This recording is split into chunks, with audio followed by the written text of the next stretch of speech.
said that's streaming our meeting.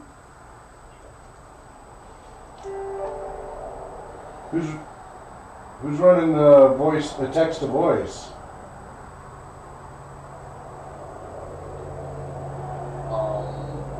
That you? My Discord. Yeah, that was your Discord because Hogsnout said now streaming our meeting. Well, Let's see more. Let me check on notifications.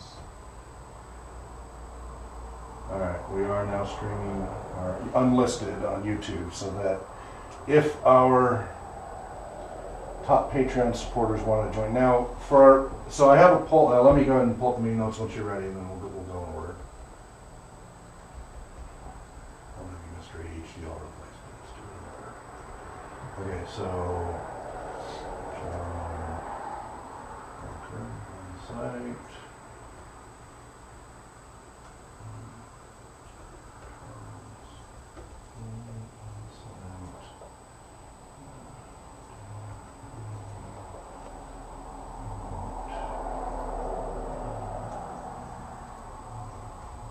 Mark, I always forget, what's your last name again?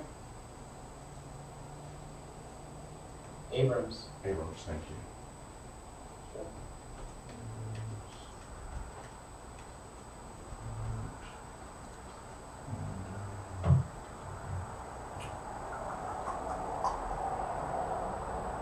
Alright, so now we're Danielle's.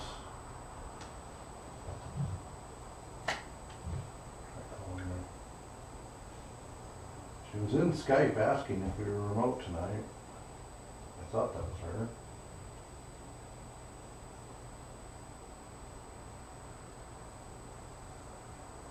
Yeah, that was her.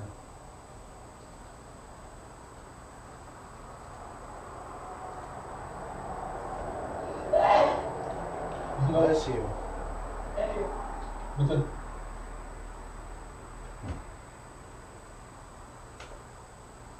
She's not answering. Huh. All right, well, let's get going. We're only lost 20 minutes. All right, so meeting results from the November 28th MDA meeting to schedule 2018. There was lots from that. Let me pull that up. Oh, Lizard's in aggressive mode. He's head bombing. Stop. He's doing it. There we go. He looks smug. Okay.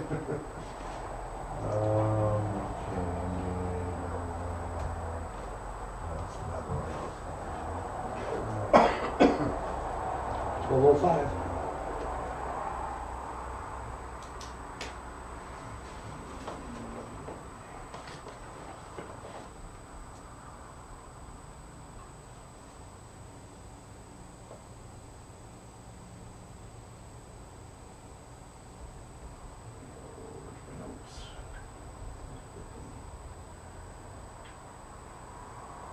Okay.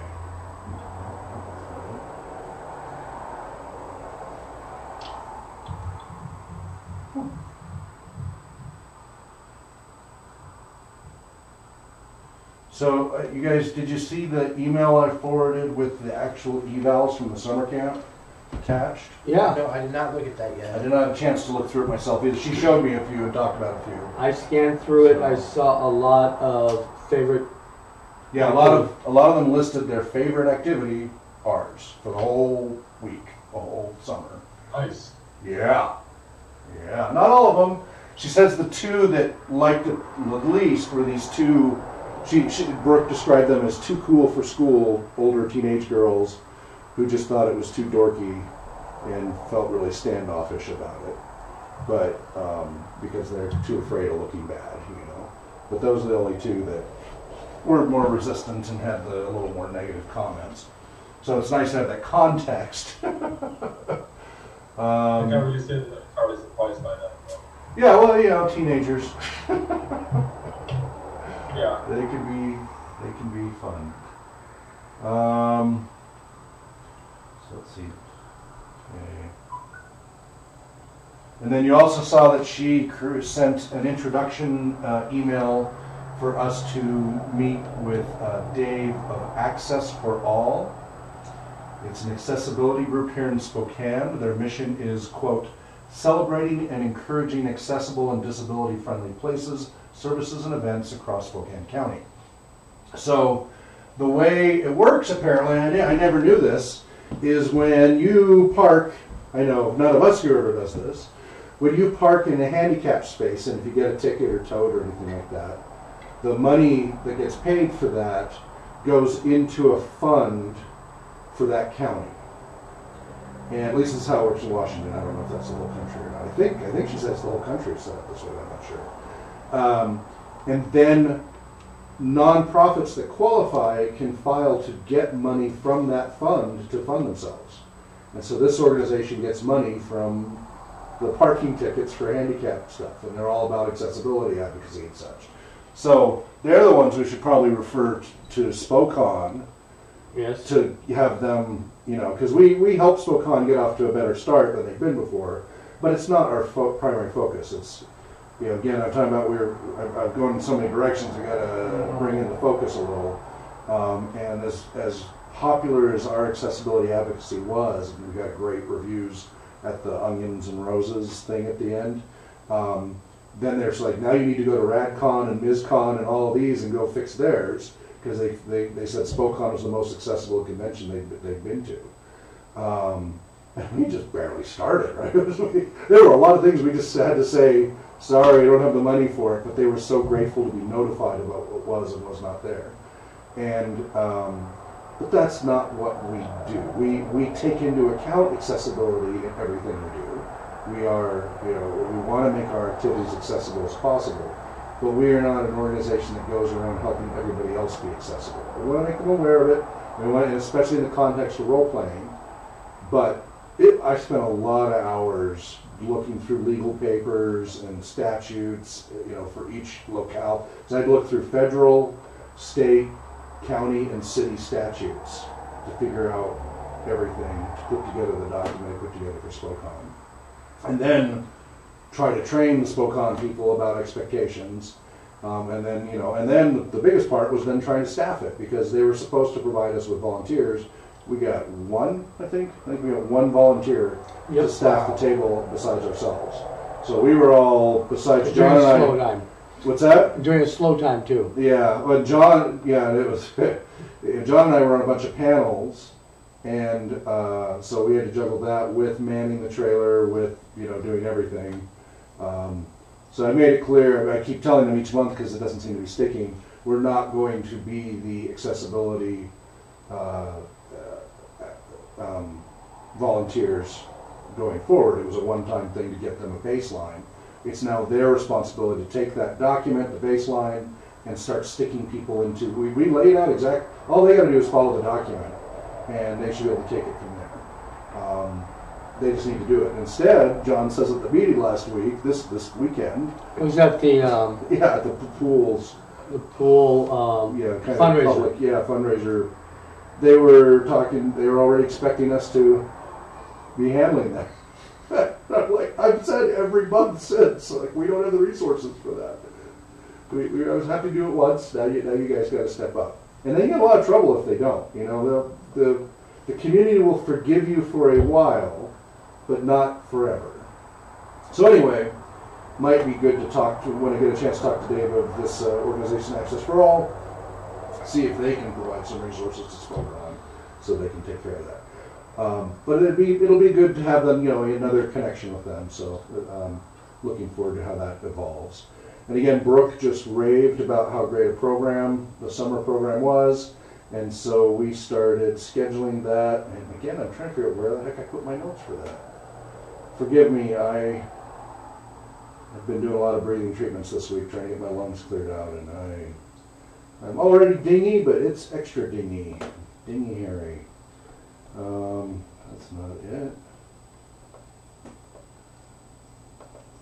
No, that's not it. Still her introductions.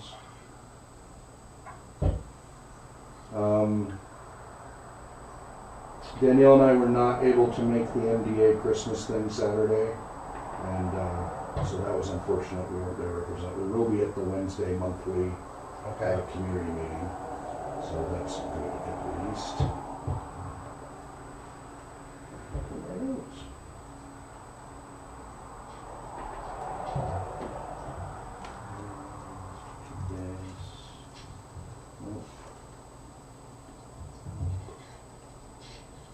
put them somewhere.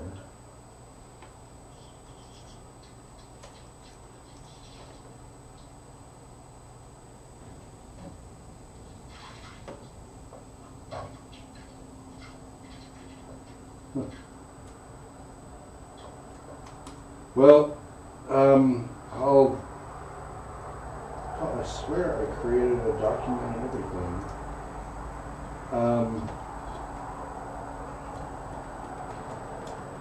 We are scheduled for next summer to do the NDA. We have taken what we learned from last time, and we're going to be we're going to do a little differently. We'll get into more details closer, but the short version is that Monday evening, like we, as we did before, instead of doing, well, no, Monday. See, that's the problem. I gotta find my notes. Monday, at some point, we will do the Quest LARP first, because it's the beginning of camp, and they don't know the camp yet. And the Quest LARP has them go from one end of the camp to the other. That was something we talked about then that that would have been a nice to have. So this time we're Sundays when everybody shows up, Mondays when they start activities, and basically they're going to learn where everything is in the camp through our Quest program, Quest LARP. So that should work better being at the beginning of the week rather than towards the end of the week as it was last time.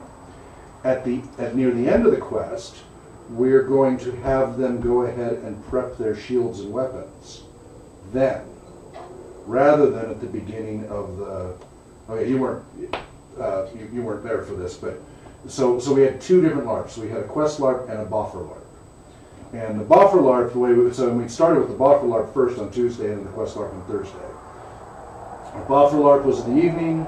We started out with a drum circle to summon everybody, and just kind of get people to start following directions and do that whole group cohesion. We talked about why drum circles, I think, tie in well with the role-playing experience for preparation and attention and such. And then they picked teams, picked what race they were for their characters, and then made their own custom shields. We had these cardboard shields that they could choose either a circle buckler or a kite, mid-size shield, and then they could paint and decorate them however they wanted. We had a whole bunch of decorative stuff, and so we spent about a good half an hour just letting them decorate. And then got them out on the field, and then had the battle till they were dropping from exhaustion, which was our goal. The only thing was that kids wanted more of the combat, the ones that liked the combat. Other kids were happier with the non-combat, which is exactly why we, in parallel, offered tabletop. And so there was one kid who only did tabletop, but then there were others who came and went when they got tired on the battlefield. They came and played at the John's table, played for a little while, recharged, and went back out to the battlefield, which we had never considered that. We just feel they get tired and then just do that. But they're kids, they recharged, and they go back out. And so it was a way for them to stay in game, but at their level of functioning go back and forth, which was a great discovery. That's where these programs feed back into our research, right? We take what research is out there, we create these programs, we implement them, and because nobody else has implemented these really, at least not a lot of the groups we do it with, populations, and then we learn from that, and then we feed that back into the research, and then refine it. And then generally, once we get them refined, we kind of move on to the next research challenge and the next research challenge, etc. If there's something that any volunteer wants to keep running, that's great. I'm not going to discourage that at all, but we'll always be, because it's the research side, we do the programs, we support the community, but we're always going to be pushing ourselves to explore and research new things. And we have over 200 research questions on the website. We could spend the rest of our lives trying to answer that. I don't have a problem with that. That's my goal, is until I drop, try to answer as many of those questions as possible, and hopefully have others to continue the legacy. And so we have to keep trying new populations, new challenges, new different ways of doing things based on feedback and research, and then our own insights. So what we learned, so then Thursday we did the Quest LARP, which did not go as smoothly. The combat LARP went great, not a single injury. It was awesome. It was the only activity, despite the two girls that were a little negative, it was the only activity in the whole camp that had 100% participation, was the Boffer LARP. The Quest one did not, but apparently that was because it got scheduled at the same time as swim time. And so Brooke wanted to specifically avoid that happening again. It makes sense. So we're getting better scheduling. By doing this early enough, we're getting better scheduling than before. So Monday is Quest LARP, and then at the end they make their shields. And the other thing we're going to do is let them pick a color for their weapon, the stocking that goes over. Oh, let them pick okay. a color. Brooke is going to try to contribute, get more supplies for us this time around than last time. We were kind of a mixture of they supplied and our own supplies. I gave her a checklist of supplies. She's going to try to get as many of those as possible to provide. Are we going to do, so they're all going to be randomly colored? Not random, no. We'll let them choose. We'll have an array of stocking colors. Right. Because it's just the stocking color for the sheet. What I mean by randomly is that you look out in the crowd, you're going to see 40 different colors, and you can't tell which side the other Well, is. we'll let them decide that, because they'll go through the group decision-making process. So we're going to take a lot of what was at the beginning of the Boffer LARP and stick that at the end of the Quest LARP in preparation. So the story is building. They do a Quest LARP, and it's leading to a battle. Now they have to, at the end of the Quest LARP, they have to prepare for battle. And then the next day, they're going to battle. They don't have a 2-day gap, because they were going nuts Wednesday. So Tuesday they Boffer. They were so excited about continuing, and all they did Wednesday was just talk about the LARP, and the anticipation. And a lot of them apparently couldn't sleep well. They were so excited about it. That is awesome. Right? That's That's what we want. That's what we want to hear. That is just awesome. Problem everybody should have. Yeah. So, and the other thing too is, in the questionnaire, some of the kids love the Quest LARP more than the Boffer, and others love the Boffer more than the Quest, which is exactly the point of why we offer tabletop, and then for the LARP we offer both combat and non-combat. It's challenge by choice. That's a recreation therapy motto, is challenge by choice. And it gives them the ability to participate in the same adventure at the level of challenge that they're comfortable with. Not everybody wants to go into combat. Some of them are a little nervous about that, and that wasn't their favorite thing. They enjoyed it, but some of them actually like the puzzles and the riddles and that more. The water soaking me. That's the end. Some of them like that a lot more. So anyway, so the next day then is drumming, go into battle, wrap up with drumming, and they will have a lot more combat. We'll break, but the other thing we learned too is we're gonna have bigger breaks between waves. That was the other thing, was Right. we didn't really have much of a break. It was just wave after wave. We had maybe a 5-minute tops break. We're gonna try to integrate into the storyline a little longer rest period in between, because these kids with muscular dystrophy need a little more rest in between. They can recharge pretty quickly, but maybe 15-minute gaps. And because we're reorganizing it this way, so the other thing that happened with the Venture LARP was it ended too quickly. After a lengthy debate about should we keep that orc encounter, I was like, I think it's going to run out too quickly. And they're like, no. I'm like, all right, we cut it. And it ran out too quickly. 2 reasons. One is the story wasn't long enough. 2, everybody kind of got stage fright and rushed through their lines, so that instead of doing an interactive question and back and forth and playing in character, everybody went, blah, vomited up their lines, and then boom, they're on to the next NPC, and then blah. And so I literally like running to go put in, my lungs were not doing great, I was still putting on my ant costume when they showed up already. And it was supposed to be like a half-hour, 45-minute delay. It was 15. So there were little things like that.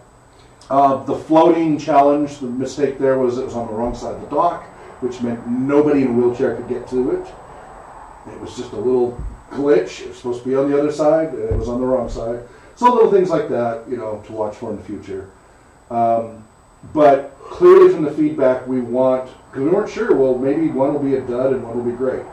The Boffer LARP was more popular, but there are kids who are happier with the Quest, so we want to make sure we offer both. We get to do both. Brooke is giving us 2 slots. There's no other organization there, as far as I know, doing 2 slots. The fire department, game truck, all of those, they get 1 slot and they're done. They're one and done. But because of our variety, they want us there for 2 days. So that's awesome. So So that's the plan. It'll be a Monday, Tuesday back-to-back thing. It's in mid-July. It's the week either right before Tolkien Moot. I think it's the week just before. It's like Monday, Tuesday, and then that Saturday is Tolkien Moot. So, in other words, you have a week less to get Tolkien Moot ready. You have to be ready the week before MDA. It's kind of the opposite of what we had last time, Yeah. I think. It is what it is. You know, we can't control their schedule that way. So when the We'll make camp it work. gets soaked down this time, can you do a little magic trick and flowers pop out? That'd be cool. So anyway, great stuff there. There'll be more details as we get closer to preparing that program plan. We'll have to work a new storyline and all that because there will be kids who were there this year, will be there next year, who are very excited for the program to continue. Only a couple of kids graduated, too old now to stay. The numbers might be less. We might only have 15 campers. I'm going to be trying to campaign. So some of the stats I think she gave me, there's 700 people with muscular dystrophy in their region, which is the Inland Right. Empire area. And a lot of them are adolescents because that's when it's an ongoing. So she would love to see better numbers, but needs people out there pushing, spreading the word. So keep your eyes open if you see somebody with muscular dystrophy or anything on the muscle disorder thing. Let them know about this camp because they've got room. She can handle up to 30, and she's never gotten there. It's a dream she has, as she phrased it. And if we can do something to bump up those numbers, great. I've done it with the deaf community. I got the deaf community activities from 12 people up to 70 before I got sick back in 2012. So we can make it happen over time. If not this, Does she have her own MDA summer camp for this particular summer camp website? She will be sending links to stuff over time, yes. Okay. So when we get that, there's a flyer she'll send all of that. It's still being kind of finalized. Right. So good stuff there. Very, very productive meeting. We'll keep reiterating on that. Dragon Talk. I sent an email. You saw Greg. So this was funny. Greg Tito. You saw. I sent an email. He did comments. But what's funny is, before that, Ivan Van Norman. I said hi to him on Twitter, and Ivan let me know the bad news that. Is this Danielle? They're not going to make us the charity of the year for International Tabletop Day. Oh, damn. Because we're not a 501c3 is the specified reason. Okay. If we were a 501c3, we probably would have been the charity of the year for 2018. Chicken and the egg thing, he says he's still going to try to boost the signal. I hope that happens. I got a feeling he kind of lost a little excitement over that as well. But hopefully not. He's done a great job. You think so you lost far. excitement because we weren't 501c? Yeah. Mm. I hope that doesn't stay that way. We'll see. But I said, oh, by the way, we still hadn't heard from Dragon Talk. They're talking about booking, and he's like, all right, and he's like, okay. So within 5 minutes, I get an email from Greg Tito for Dragon Talk. So I got the email. I was like, so I tweeted back to Ivan, like, did you just do that? I just got an email from Greg. They just did a smiley with your face. I was like, you're awesome, man. And I thought my Twitters did it. No, that's what I want you to know it was Ivan. It was totally Ivan. The moment I told him we hadn't heard from him, he pinged them and they immediately emailed. So they want to book us for a Monday in January. And so I replied, and I'm waiting to hear back on nailing down which Monday, assuming that doesn't slide in any way. But that's tentatively a Monday in January to record, broadcast, whatever, on the Twitch channel. So that'll be cool.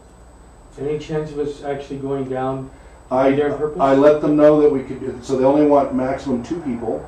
They're happy to do it remotely, but I let them know we'd be happy to go down there in person. They'll let me know. That was the email I sent saying, here's what we can do, let us know. So we're waiting to hear back. I'll probably by the next meeting I'll have another update. I would love to take the trailer. Yeah, The that'd be broadcast great. from the trailer? Yeah, I don't think they have that capacity. Ah. We could do it. Yeah. So we could be, if they Skype us in, we can give them a tour. Like I can be walking around with that, doing a tour on the Skype on their show to show them the trailer. So we can do that if necessary. So it might actually work better that way if it is Skyped in. I'm flexible either way. I was hoping for the tour of the Wizard of the Coast. Sure, me too. You get a little bit of it if you watch Gamers 2. Yeah. The Pirates, that was in the Wizards of the Coast offices. Okay. Reminder for board of directors members for RPG Research. We are having our first quarterly board meeting Thursday, December 14th. That's next Thursday, not this Thursday. 6 p.m. at this location. Warehouse search status. I talked to a dozen realtors and visited a dozen other warehouse locations. Learned a lot. The short version is when Washington State passed a bunch of laws that were onerous to small and mid-sized businesses in 2006 or 8, whatever it was. A lot of businesses jumped ship over to Post Falls, right across the Idaho border. That's also Cabela's was going to build here in Spokane because of those Washington State laws for mandatory health care, mandatory whatever. They built right on the border at the river there, and that's why there's a Cabela's right there now. A lot of businesses left. Post Falls has had double-digit growth in both residential and commercial real estate since. Spokane has not. They were booming up until then. There was also the housing crash of 2008, but Post Falls has done great.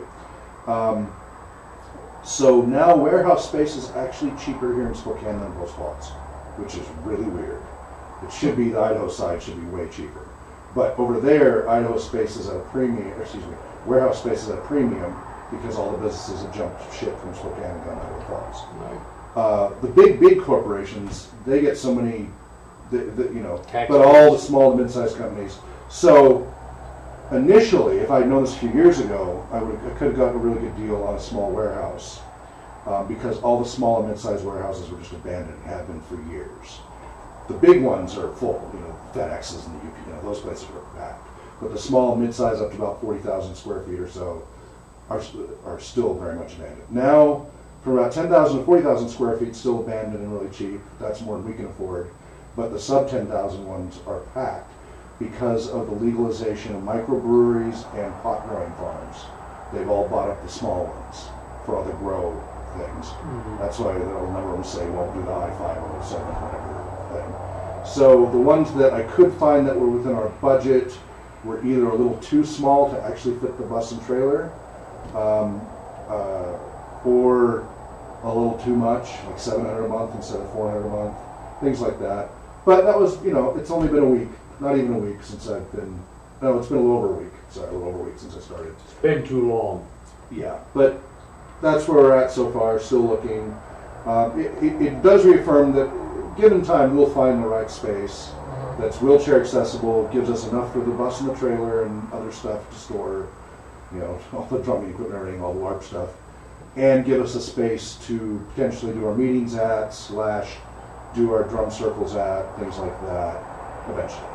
I'll just keep looking until we find the right thing. It will happen, but and I did verify that where I am here in the county, the neighbors can't actually do anything legally, even though I'm not part of a housing, there's no housing authority officially here.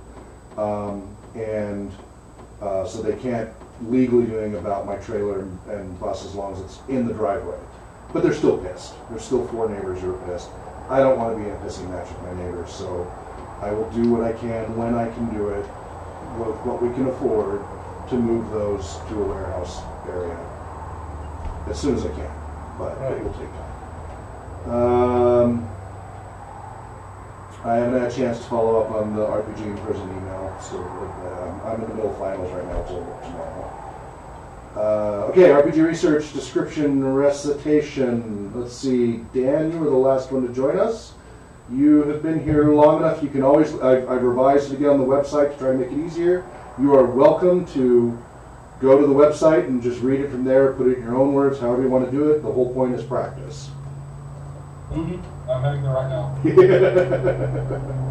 I updated the front page of the website. I updated the front page of the website again. I made the blurb a lot shorter.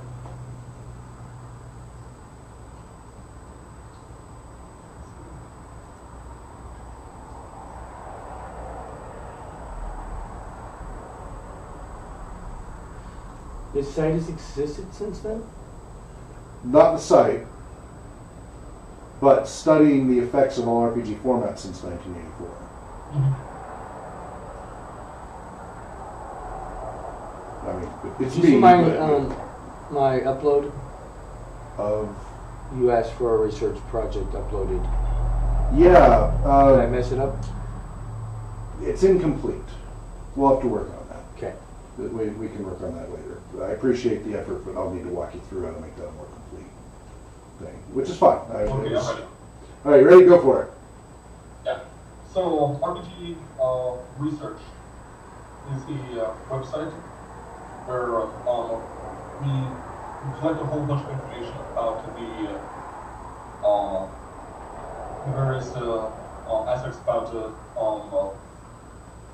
role playing, be it tabletop, live action, solo adventures, or computer based role playing, and through rigorous scientific research and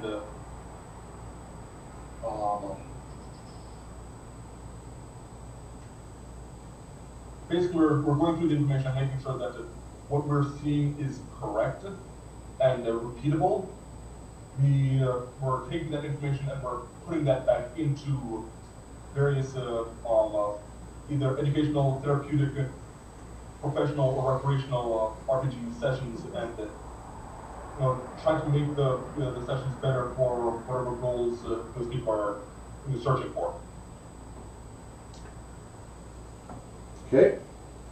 Okay. Charles. What is RPG Research? Yep.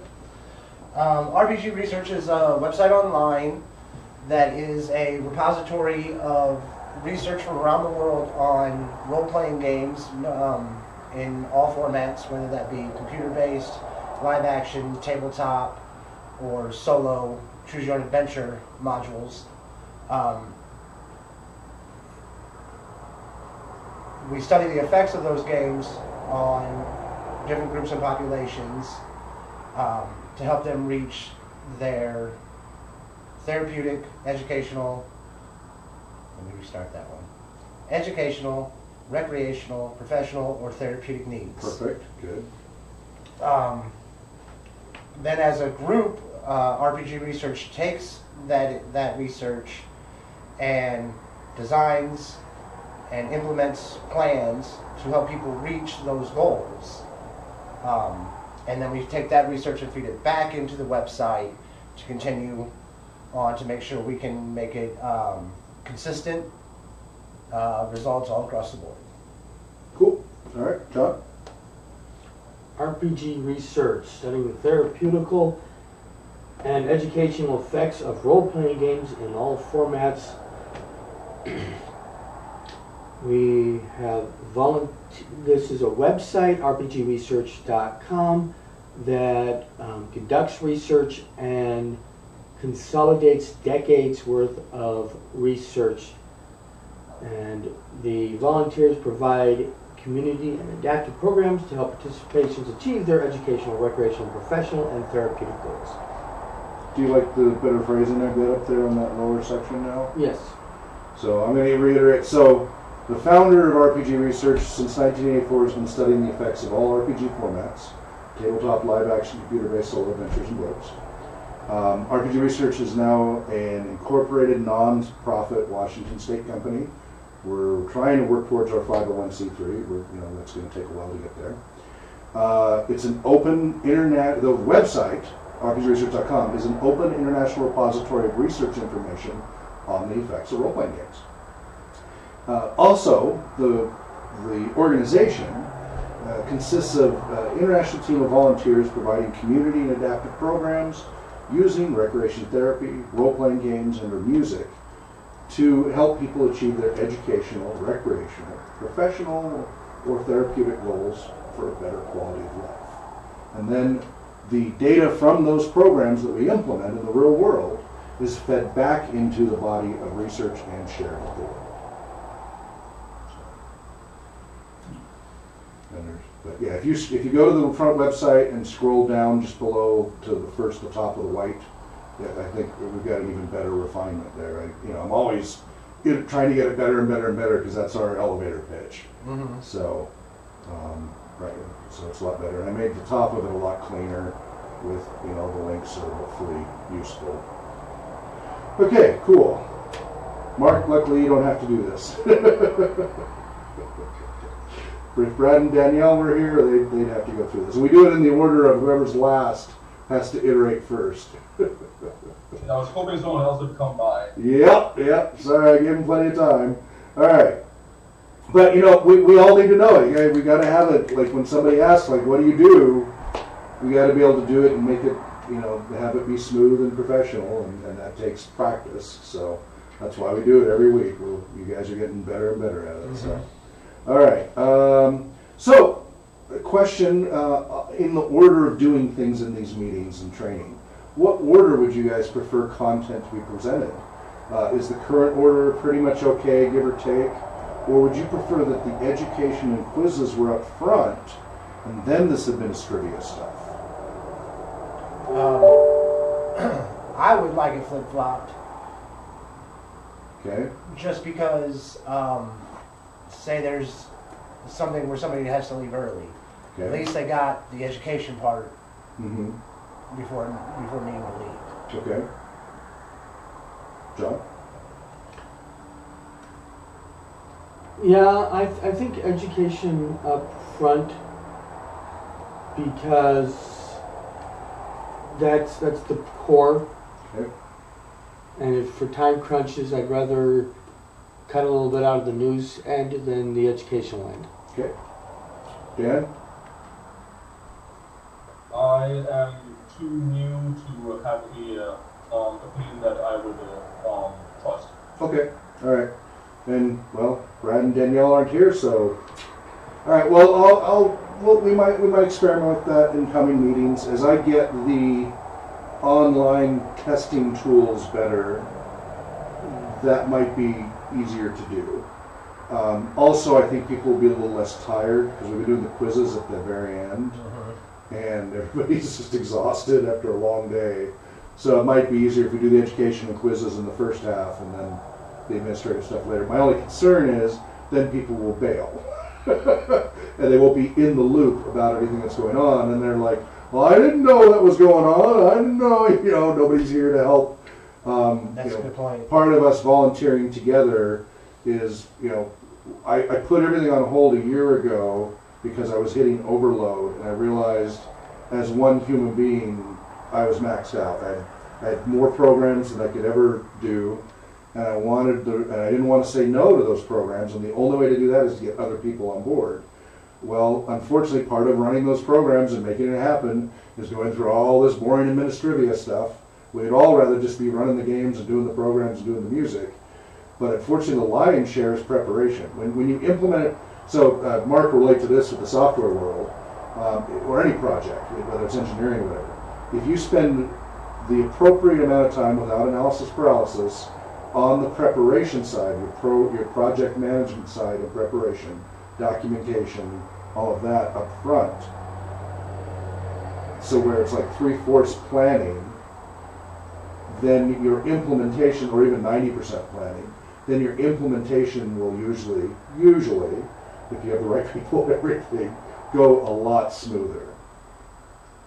If you barely do any planning, ballpark it, jump in, and then you kind of backfill after the fact, you're going to have a lot more flying by the seat of your pants chaos. It's not that it doesn't always work. I've done plenty of that and made it work. But the moment you start to scale to other people, it gets a lot harder to do when you're trying to coordinate with people. You can improvise a lot on your own, but once you start growing as an organization, you need more planning and preparation, or a lot of bad things happen. And so that's kind of why I've been doing that, because but on the flip side, because that's why I go back and forth on this, it might get people to show up on time more if they know they're going to miss out on the key training. There's a quiz right after.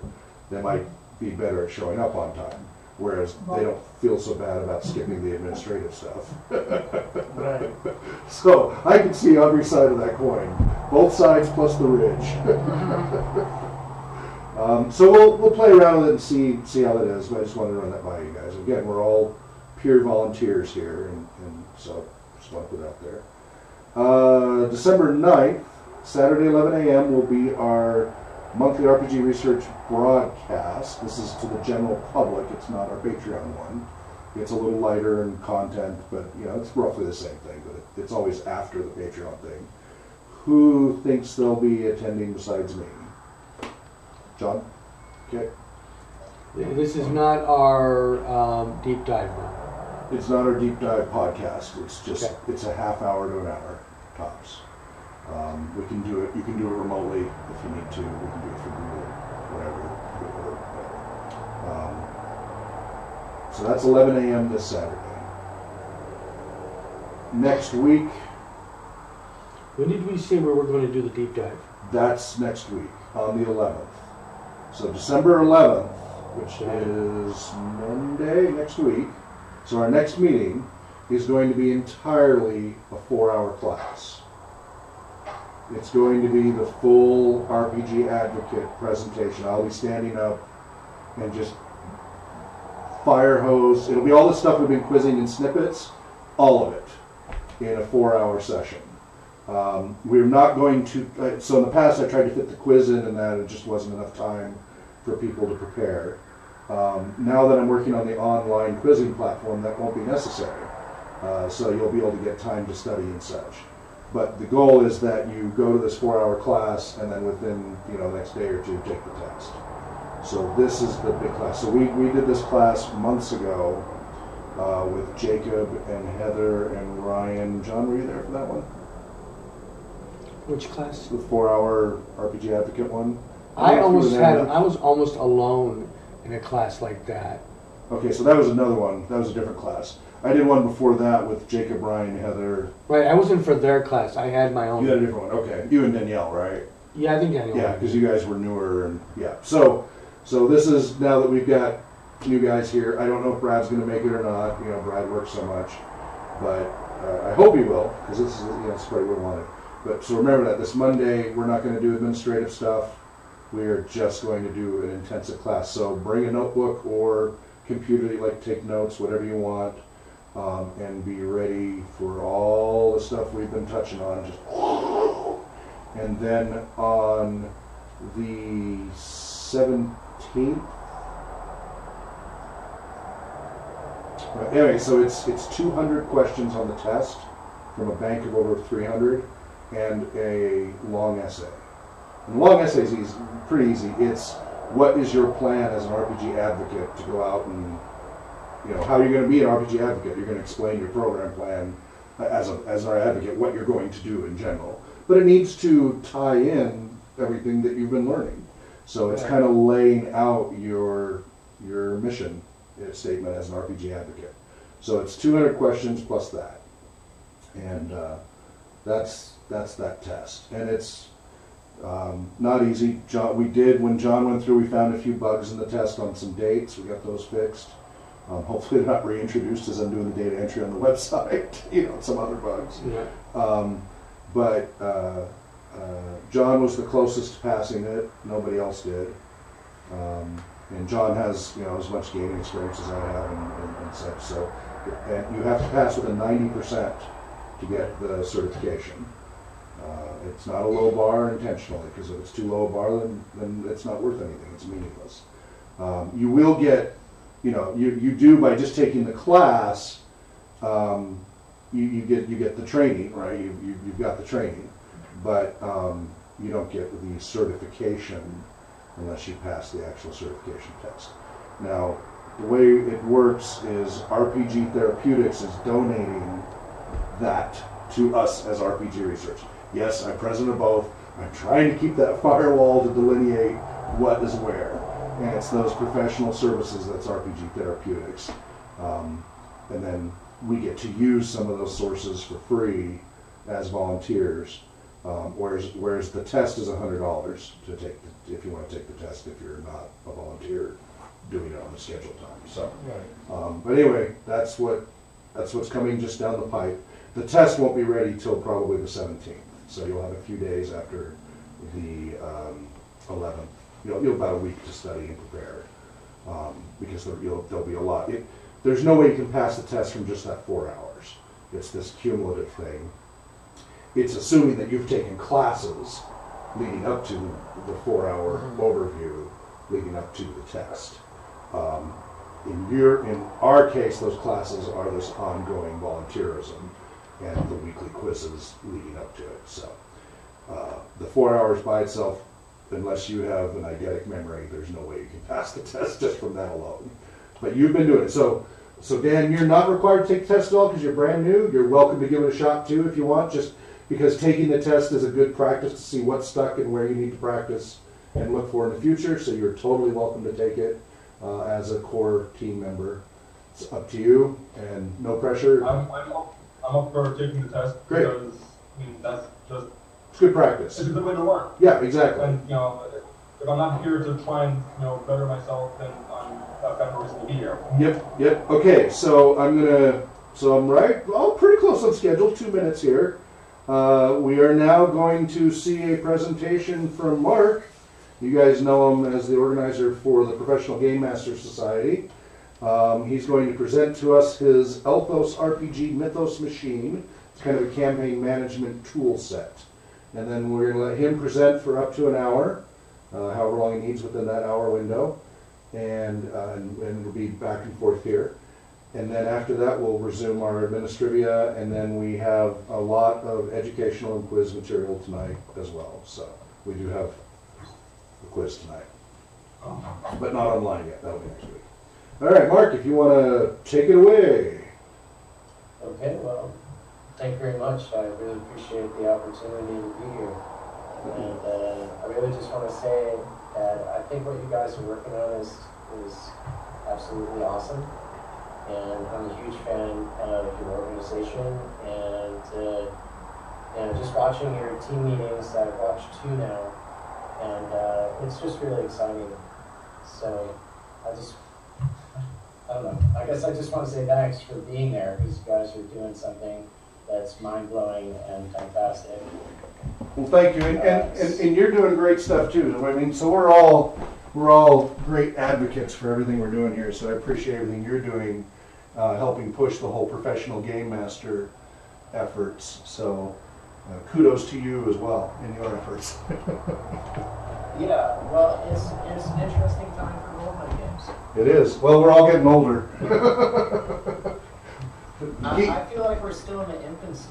Yeah. You know, I feel like we're probably gonna be in the infancy of role-playing games for another 50 years.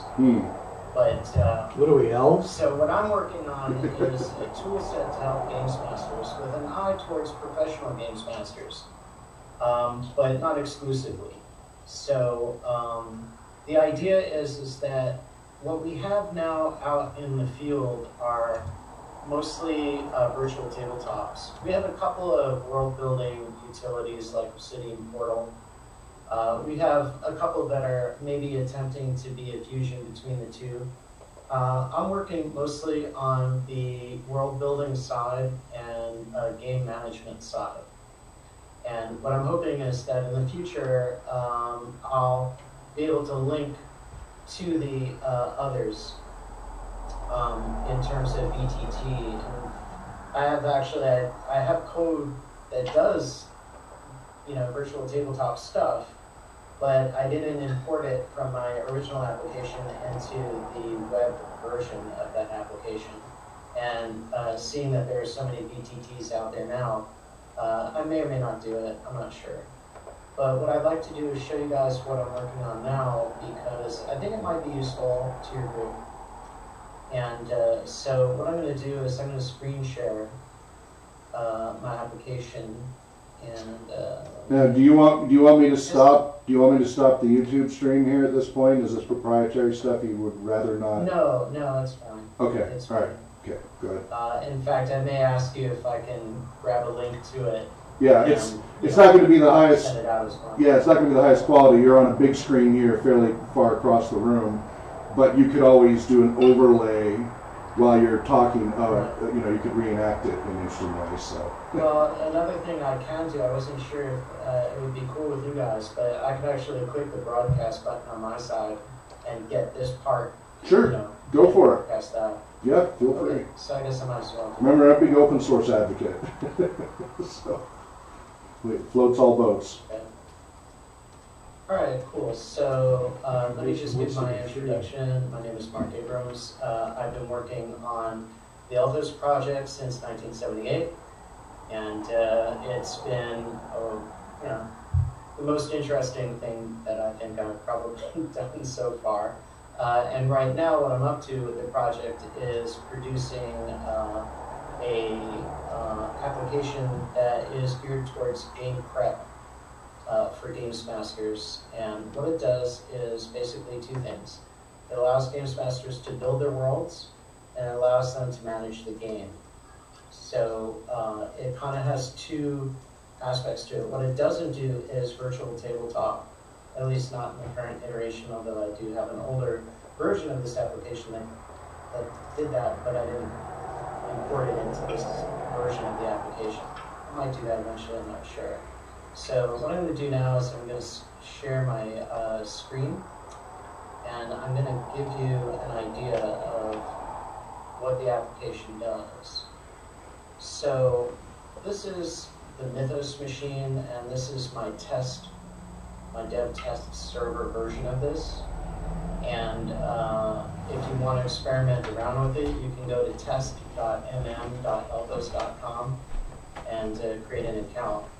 And what we have here on the screen is what you see as soon as you've created your account. So you register, it does an email exchange to activate your account. You come in, and actually the first thing that you'll see is this. So you'll come into the screen and you'll be able to download, current version of this book is currently a beta draft version number 8, which is the last draft before the final actual production version. And so you can scan down and take a look at, news and whatever. What you'll do, though, as a player, the first time you come in is you'll click the Create button, and you will notice that you have some buttons on the top, so you can always get to this screen, the administration console, by clicking Admin from anywhere you are in the application. So this Admin button, Admin console, will bring you back here, and then from here, so this is the center point of the application, and from here you kind of drill down and do different kinds of things. For a player, there aren't that many things you can do, so you can manage your characters, you can run a couple of reports, you can go back to the general information screen. And let's say that you guys said, yeah, we want to use this sounds cool.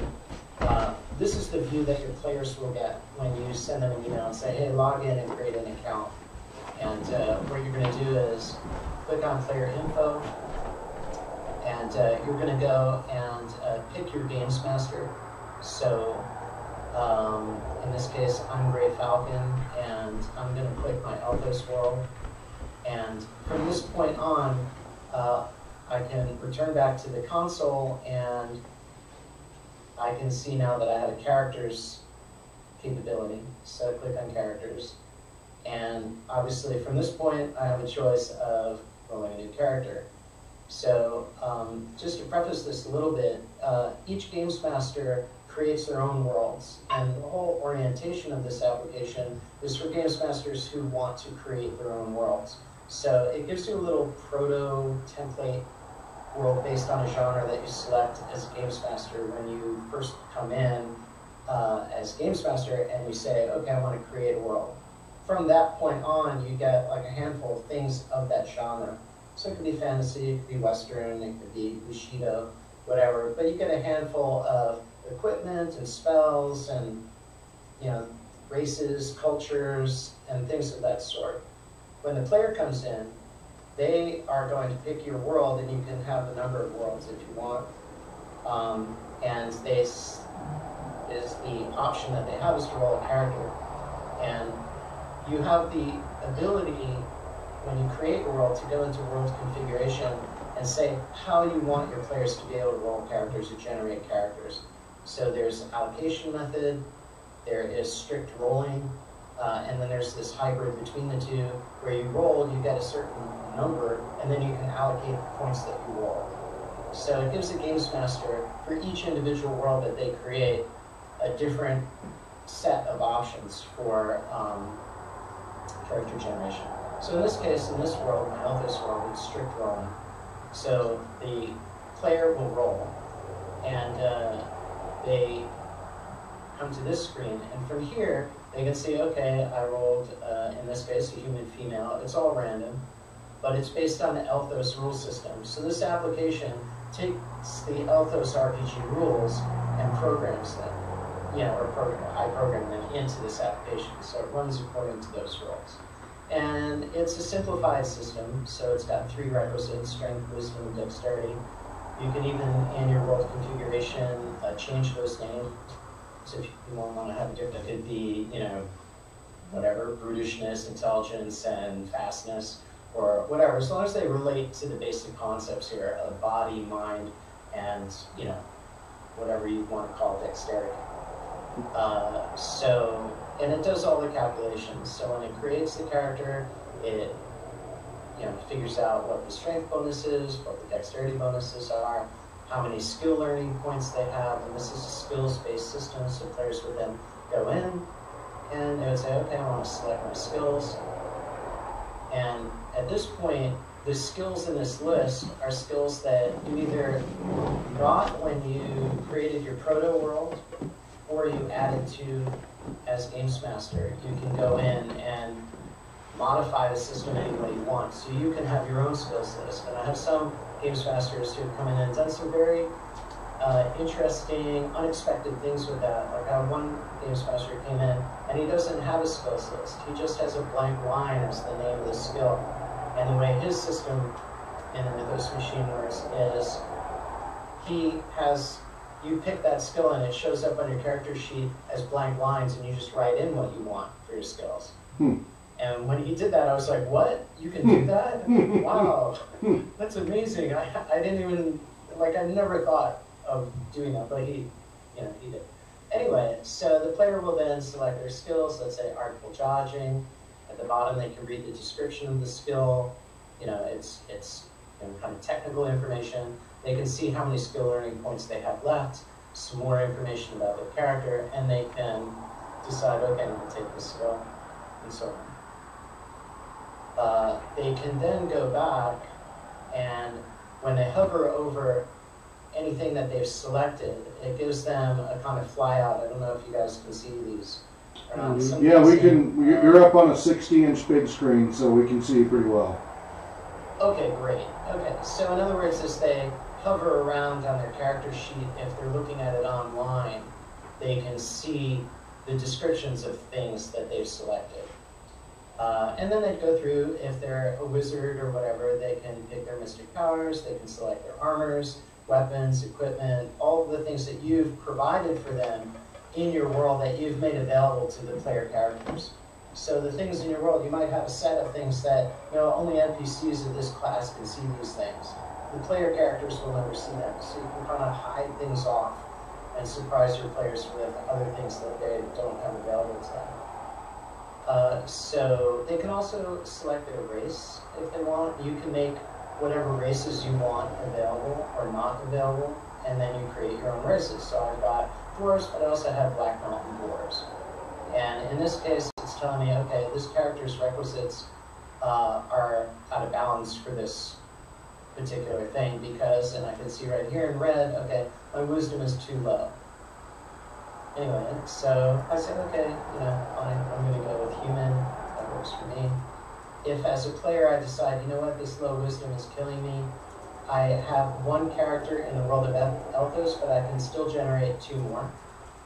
And that's another decision that I've made as Games Master that shows up in the world config. I can say how many characters players can generate.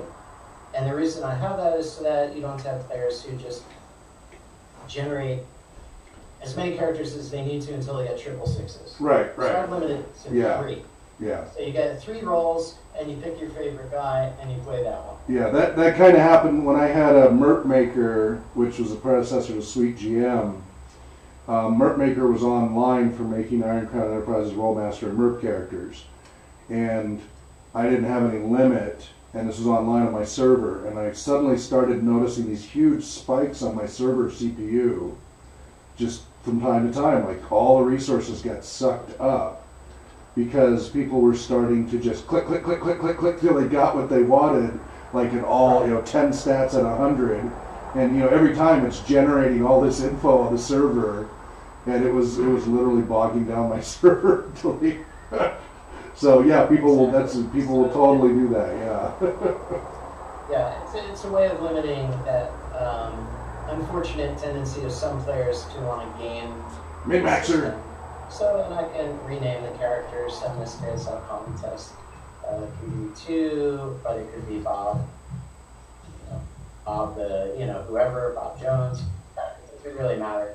I let the players name themselves whatever they want. Now, I see that I still have 5 skill learning points, and I've got 3 mystic points. So I could go down and fill these in. I'm not going to do that now, but I want to show you also another aspect of this, which you may find interesting from the RPG research perspective. So the players can go down into the character description, and they have a number of options here, and they can pick their birth sign, they can pick their culture, and I have these cultures in the Elthos world, so I've got, right now, Oswaldian is the default, which is a culture of nobility and high aspiration. And then there are other cultures and so on, and they can pick what they want. And depending on their selections, it determines that their alignment, they can pick their parents, and then they can also give a description, a personality, a history, goals, traits, and secrets. And so the players will, if they're, if they want to, there's no requirement, but they can go in and keep an ongoing history of their own character's perspective on the world, things that they ran into. They can keep a list of their secrets and things that they want to remember, their traits and their goals, and so on. So this is kind of a fluid thing, and it either gets added to or changed over time as the players, kind of interact with the world. So it's just it's an interesting aside. Some people make great use of it, some people don't. They can also add a picture if they want, upload a file, and add an image, and then that image will show up here. And that's helpful because if you click on the print characters, and you can include descriptive, you can also include the formulas in case you have new players and they're kind of curious about, well, how did you come up with these numbers? If you print the formulas, it shows up on the character sheet at the top of the set, and it shows the formula and how the character, got the numbers that they got. So when I click OK, what will happen is, I'm not going to do it now, but it'll stream the character's data into a Word document, give it in a reasonably nicely formatted character sheet, and whatever they picked as the image will show up in the upper left-hand corner in a little 1 inch by 1 inch square. And that makes it easier to kind of click through the pages and find characters. So anyway, so from the player's perspective, once they have filled out this information, they've selected their skills, their powers, their armors, their weapons, they've used up all their skill learning points, their mystic learning points if they are a mystic. So if you're a free person, either a free man or a free woman, then you get access to mystic powers. But if you pick a particular class that is non-mystic, let's say a fighter, for example, and you go back, you'll see that there's no mystic learning points involved, and when you come down here, there's no selection for mystic powers. So mystics can pick mystic powers, other classes won't be able to. And you decide as Games Master what classes you want in your world. So you could have 3 different worlds with totally different classes if you want. So, but that's it in terms of what the characters process of developing their characters is. In other words, the players come here, they do this stuff, they pick their stuff, and then they're ready to play. So that's it from the player's point of view. Now what I'm going to do is I'm going to show you what the Games Master gets. So I'm going to click on Make Me a Games Master. these prices are tentative and they're not enabled right now. This is completely in test.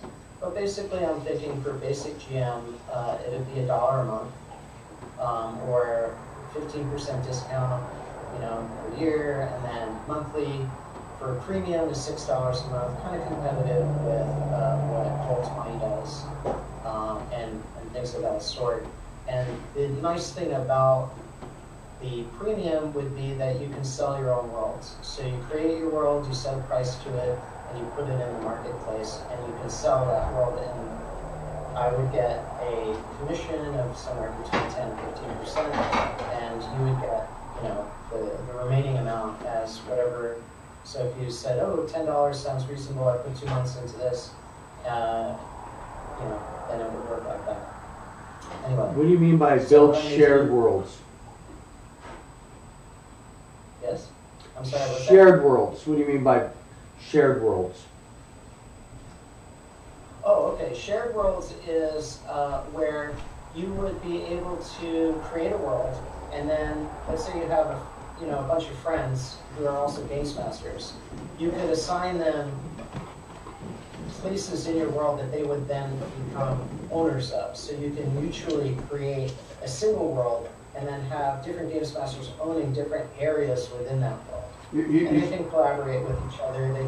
You can only edit the part of the world that you own, but you can see everything else in the world. So you can always go through and see what is going on in another games master's kingdom, and and so on. So that is coming soon, very soon actually. I'm working on that today. The sell your own worlds, which is the world's marketplace, that's coming soon, but a little bit later. I'm planning to have that available by February. So But none of this is actually live at all in terms of the production system. So I'm on my test system right now, but currently the production system is in open beta. So you can do all this stuff and it doesn't cost anything. You come in as a games master, upgrade yourself, and it's currently free. And what I'm going to do, just to let you know, is people who have signed up with beta accounts on the production system, if they have provided feedback of any sort, then what I'm going to do is I'm going to give them a beta account on the production server. And that beta account will actually be a free account for them, and it's a way of rewarding people who have made contributions to the development of the project. So early beta testers are going to get free accounts basically on the system to start out. So anyway, so I'm going to do the basic monthly and just put in a dummy credit card, 4242, which is what Stripe has as their valid card in case you guys want to do this. So you use 424242 and the zip code, and there we go. And now what it's doing is it's making me from free player into an actual games master. Now, because I actually have an account on this system, it's brought me into the Elthos world, but it's a little complicated. It's because I'm actually the admin of the system. So, but for you guys, what would happen is, and let me just do this. Log in as test.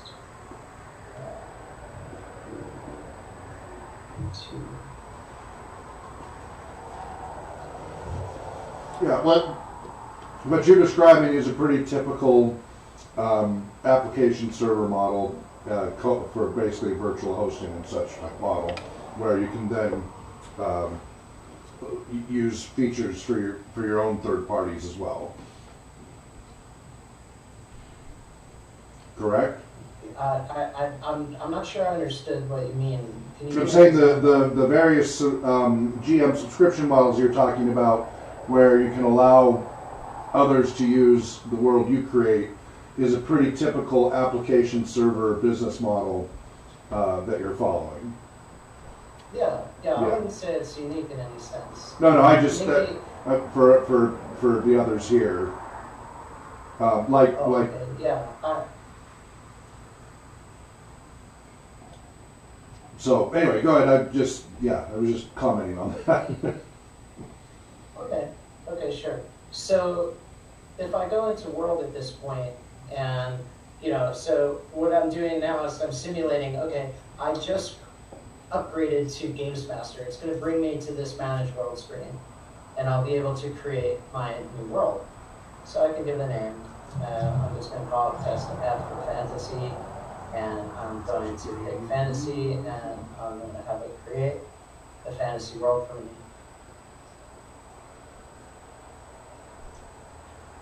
Reticulating And what it's doing is slides. it's taking a copy of the existing fantasy world, and it's just making a copy of it and assigning you as the owner to it.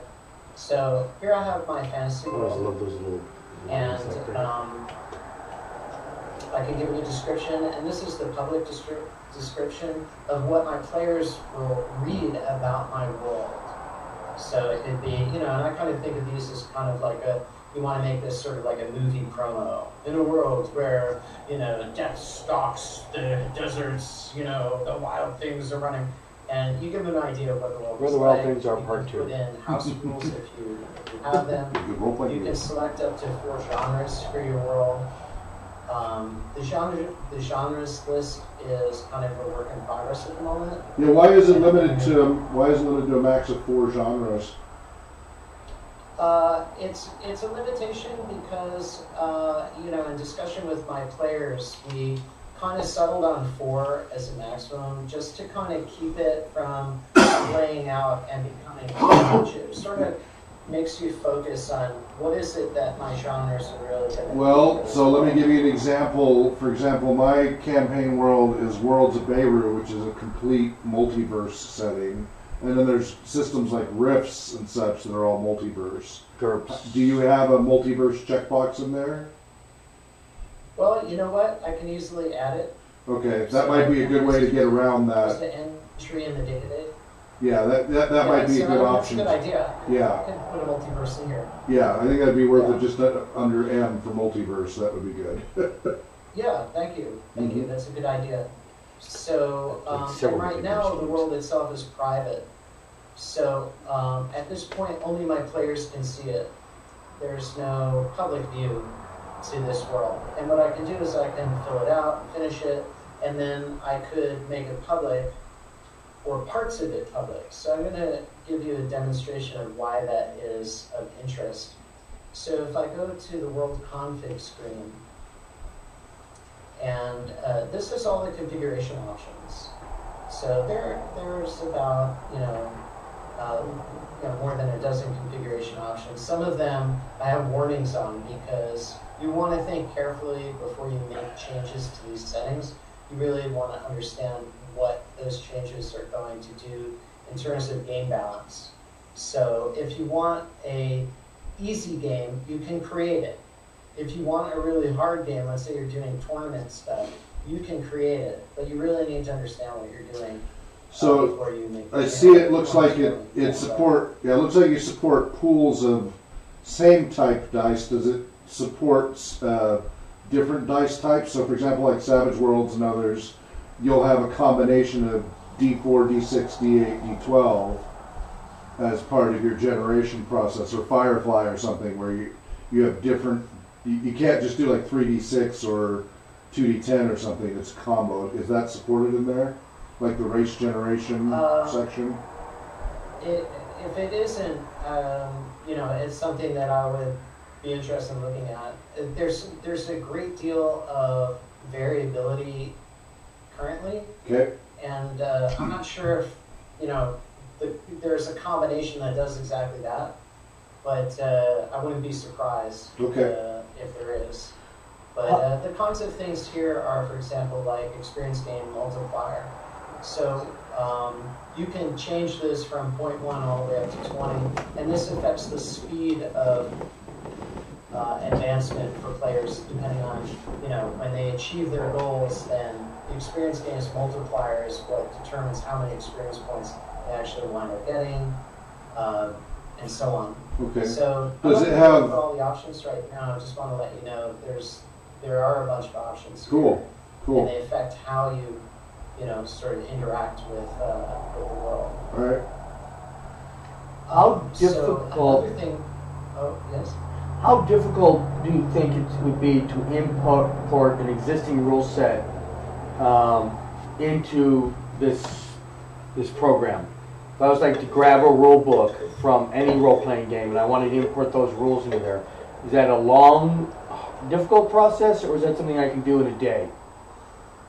Oh, well, you know, it kind of depends on the system. If you and also it really depends on what you mean by import the rules. This is based on the Eldos rule system because I wanted a single unified framework. And the reason why I wanted that was so that, let's say that you have characters in one world. If I have a unified framework in terms of the rule system, it means that characters can easily be migrated from world to world, and it allows for more collaboration. And you know, one of the main thrusts of this project is to create a collaborative system. So other issues that came up with the idea of utilizing other rule systems were ones and legal issues that could potentially derail the project. Yeah, no, that is something that multiple products like this over the years have been shut down because, in fact, I pulled one of mine off. I had created a tool that it was Java-based entering. Basically, you could enter in, it was all, anybody could enter in any game system to make it compatible with any game system. It was all object-oriented design abstracted out so you could put it in any game system. And then shortly after I started to do some alpha and beta testing, I watched a number of others who had done a more simple version, who had created one for Wizard, for D&D, this was back in the 3.x days, I think, and a couple other commercial systems. So what they thought as long as they didn't provide the rule set, but only the tools that made the data entry easy, that the companies wouldn't go after them. Well, unfortunately, the companies went after them, and because of the ruling of the MGM versus Grokster case of 2004, I think it was, which says that if a developer creates a product that facilitates breaking the law, like intellectual property and such, the developer and creator, the company of the product, can be held liable for the misuse of the users. So let's say I create a really universal system that makes it really easy to put D&D into my system. So that's really easy to support that. And I don't have a license from Wizards to do that. Even though I did not do any of the data entry, I have a generic system that there's no Wizards of the Coast stuff in it, but they start putting in all the copyrighted stuff, not the open game stuff, because that gets a little fuzzier. I, as the developer, am liable because I made it easy for the community to do that. This was the huge chilling effect that happened in 2004 with the MGM versus Grokster ruling. So that's the problem. And that's not the only case of that kind of thing happening. No. There have been, there have been a number of cases where things of that sort of happened, and I have been determined to make this project successful, and I have tried to minimize the legal risks. Yeah. And one of my decisions along the way was to use my own Eldos system, which nobody has a claim on, Right. as the basis for this, Right. and not make it necessarily easy. Although I would say that you could, let me continue, and I'll get to a certain point where you'll see that you can create your own internal rules within the system. Right, you can customize it. You can customize it, but that... framework of rules, but then on top of that framework, you can add your own rules to things like the skills and to mystic powers, and you can define how the weapons work and so on. So you can layer your own rules into the system while not changing the underlying framework that's consistent across the entire system. Okay. So let me show you what happens. So now I have a world, and this is, a proto world based on the test, not the test, but based on the fantasy proto world that I picked. So this proto world has a bunch of places in it already, And I could delete them, or I could use them. I could play out my first couple of campaigns based on what is already here. And but what this does is it allows me to create new places. And so a place has a description. So we've got the rural village not far from Kingston, geography, a climate, history, and GM notes, which don't get printed out to players if I choose to hide the GM notes. So I could print out my world with its campaigns and adventures and have a pack for me that has the Games Master's notes in it, and then give out packs to the players that don't have the notes in it. But they do have things like the history and the climate and so on. Upload a map. I can upload an image. I can, let's see, let me get to one that actually has, okay. So let's see, let's check this one. No. Okay, yeah, this is my test system. It doesn't actually have the images imported over from on the test system. It just has the data. But anyway, let's say that there are images here. Yeah, it's not going to show that. Okay. But there are images and so on that would come with the world, and as long as they happen to be files on the server. So in any case, what I can do from here is I can go ahead and create campaigns for specific places. So right now I'm in this place, and let's say I pick Iron Mountain, and I want to create a campaign for Iron Mountain. Or I can use existing campaigns, like this one has 2 campaigns, from whence the monsters came, and kidnapping of Maria. And they have a description, and they have objectives, they've got background, and they've got GM notes. Or I could say, okay, but I want to create my own campaign, so then I would have a 3rd campaign, and I would define it with these attributes. So let's say that I've been playing for a couple of weeks, and I've already used up the campaigns and adventures in this proto world. Well, I could extend it and keep going and create new places, new campaigns, new adventures. So this one has 2 adventures, and I'm going to pick the first one, which I can see has a, so this is a campaign, and there's campaigns that are composed of a set of adventures, 1 or more adventures. So this one has a night attack on this town, and so I can go ahead and say, fine, I want to manage that adventure. And here I could create a new adventure, or I could, change or develop this adventure. And when I create the adventures, I can click on this adventure groups. And what this does is, these are groups of players. So here's the list. It's Rock, and so on, in this group, and I can have them join this adventure. So I could have the Smith family and these guys. So let's say I had non-player character adventure groups, and I can add them to specific adventures. And what that does for me is when I do my printouts, those are the characters that get included in my adventure prints.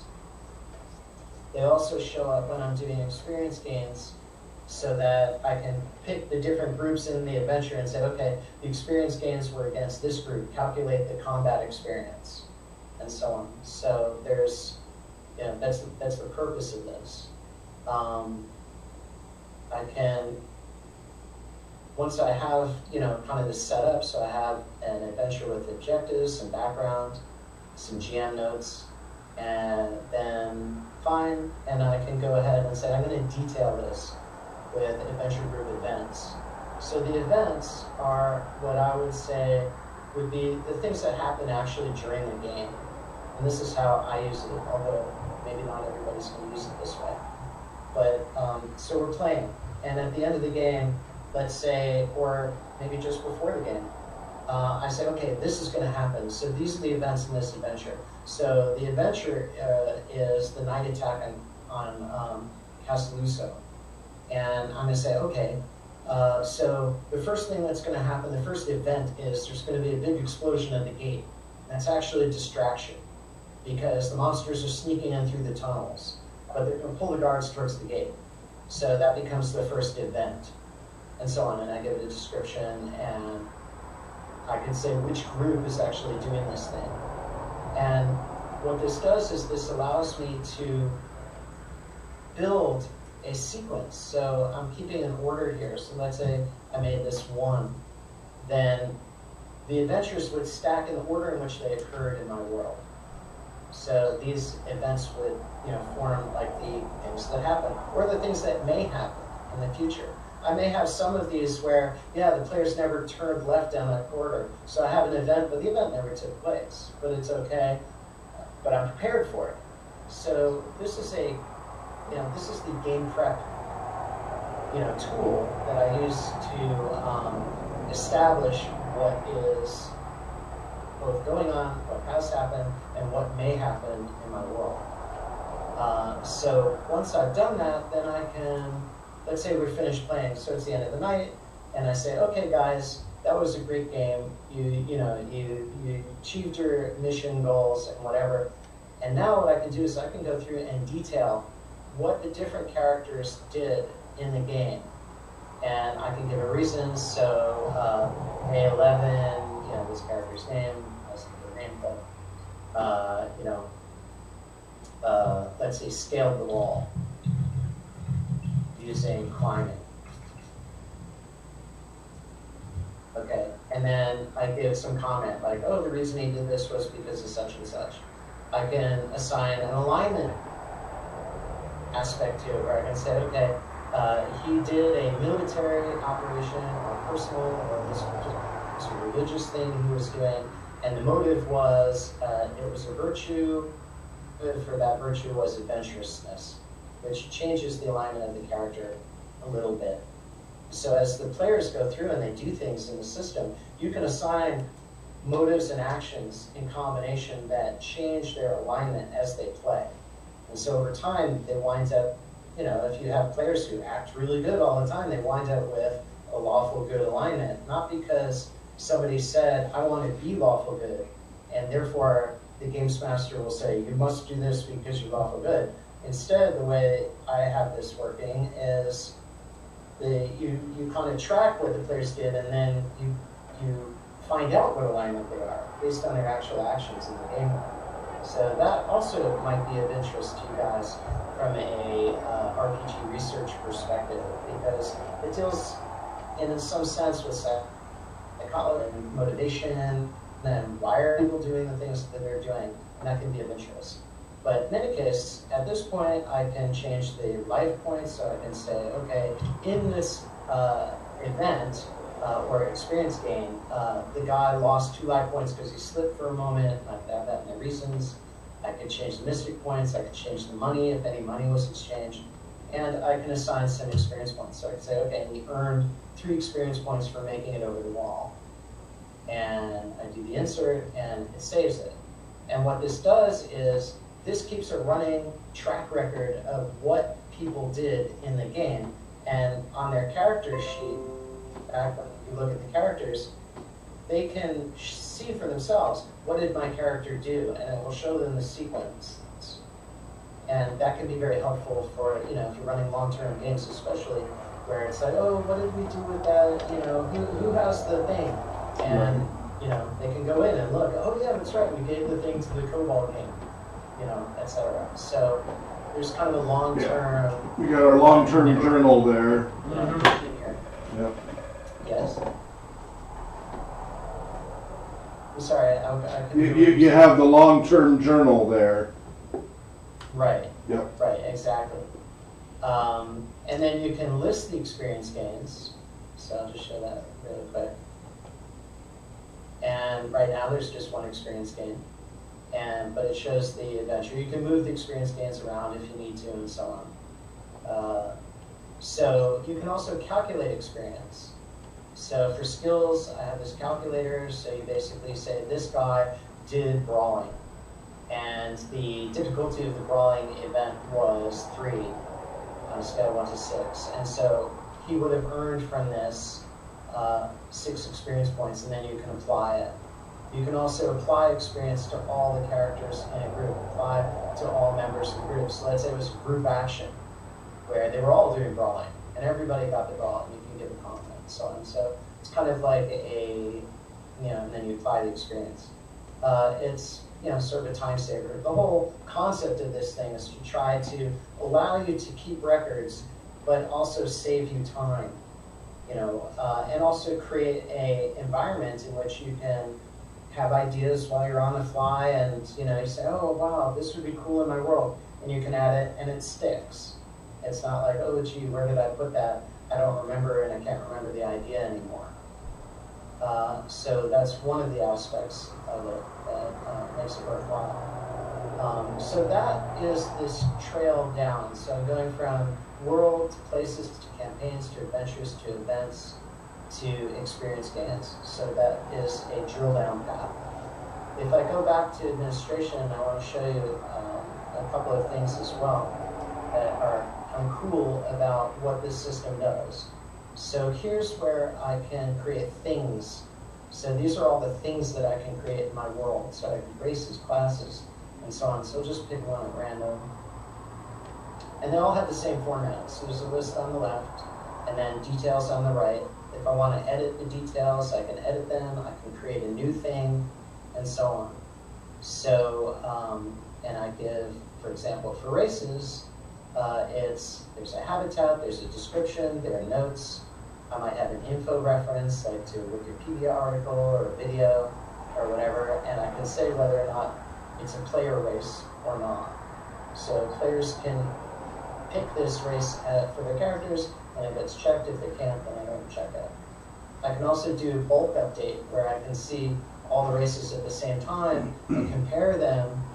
I can even sort by these things, so I can get a kind of sorted view and then adjust stuff and save it, and I can download the entire thing to Excel if I want, and so on. So each of these, most of them, not all of them, some of them are too simple to bother with the bulk edit. But so another thing that is of interest is the World Things Trading Post, where I can, let's say I'm stuck for an idea. Well, I can go to the World Things Trading Post and I can say, oh, you know what? I know this guy who created 1920s China has cool stuff in it. And I really am looking for interesting weapons. So, ooh, look, he's got Big Stick. Okay, let me click on Big Stick. What's Big Stick? Okay, okay, that sounds pretty cool. I want that. Ooh, fire budging, what's that? Okay, and when you pick these things, you can go ahead and add them to your world, and it creates a copy of them. Part of this mutual collaboration society aspect, where games masters who've made their worlds public are basically saying to other games masters, these are the things in my world that I've made public that I'm willing to share through the World Games Trading Post. You guys are free to go ahead and grab them and pull them down and use them for whatever purposes you want. You can change them, you can modify them, you could even make a movie and go ahead and have them included in the movie. So maybe fire belching becomes part of somebody's webcomic. So it's a mutual collaboration thing. It means that if other people are shared, I can also use the things that they've allowed to be shared. Now you could say, hey, I don't want to share anything, and you just keep your world private, and you make the things in your world when you create them, you keep them private, and so you don't have to share anything. But if you want to, it's a cool thing, I think, to be able to come in here and find stuff and pull stuff into your world, especially if you're kind of stuck on ideas and you just want to browse around and see what else is out there.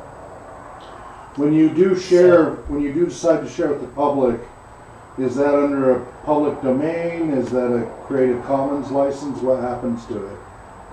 Right. So from a licensing perspective, you're licensing them for derivative works. You're licensing them to use it freely, either for commercial or non-commercial purposes.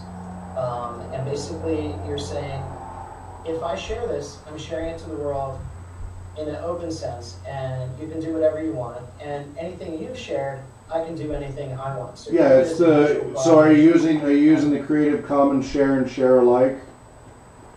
It's not Creative Commons, no. It's actually, we looked at Creative Commons, okay, and we decided that Creative Commons actually wasn't going to be able to license it out the way that I really intended. Because it's embedded with non-Creative Commons, right?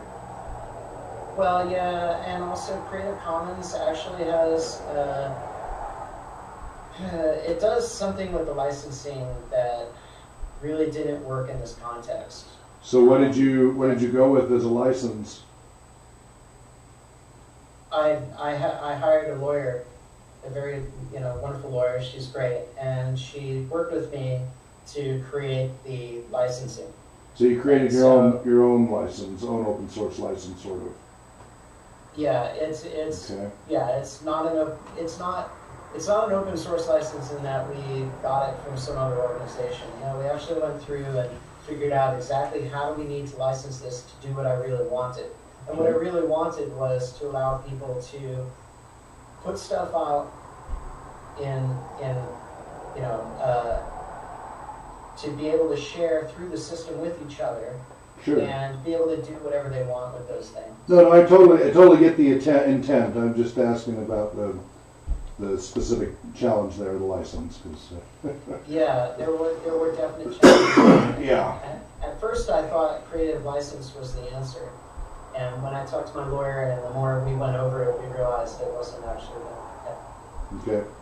Although, to be honest, the reasons were sort of legalistic, and I really can't, at the moment, The only problem with creating your own license is it hasn't been challenged in court and have established precedent, and so it's harder to enforce as opposed to using an established license like the GPL or the Creative Commons or the Mozilla license and all of those. That's the pros and cons. So basically, they're agreeing to your license terms, and hopefully nobody abuses that, because if you don't enforce it, then it becomes meaningless. Well, that's true. But in this case, the only enforcement would be I used something that you shared, and you decide that you want to sue me. In which case, you'd come back and say, but the license agreement on the site that everybody agreed to says that we're allowed to use this for non-exclusive derivative rights. Yeah.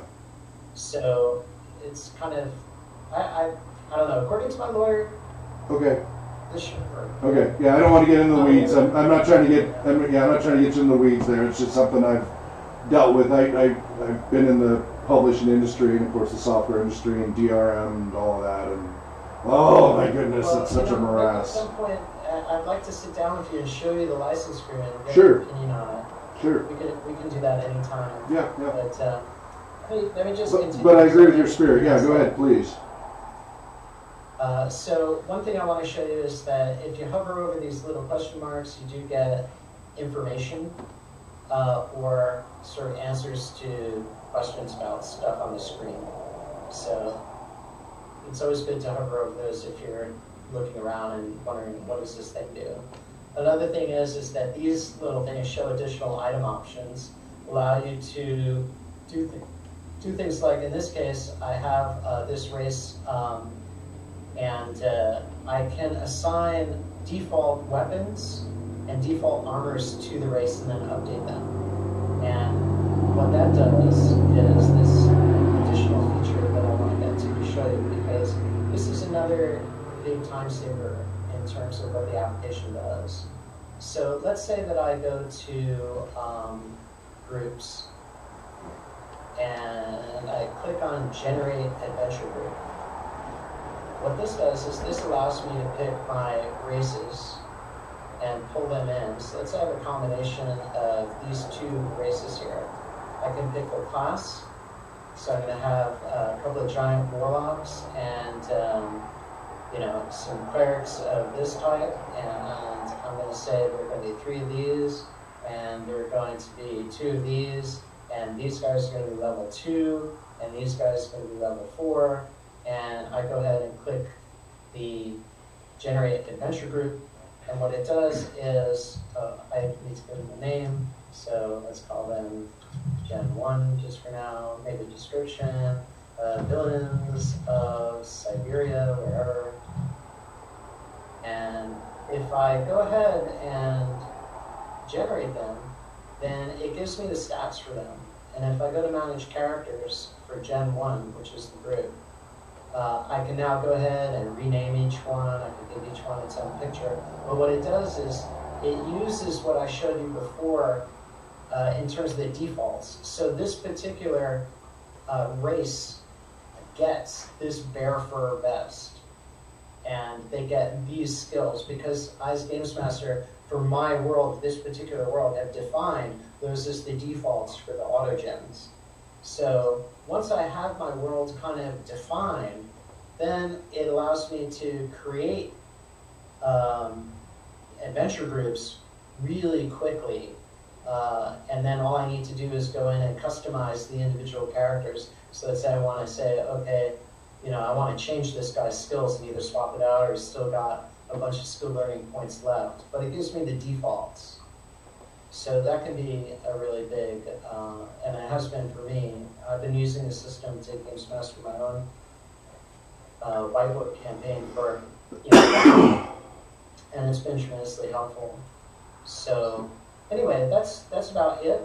And I realize I took up the entirety of my time. That's okay. No, that's great. I appreciate it. I have a couple quick Yeah, questions. So go ahead. Yeah, I do want to ask if there are any questions. Yep, go ahead, Yes. John. Where is everything stored? Is it stored in the cloud? Is it going to be stored on my hard drive when I have an account? Where is everything at?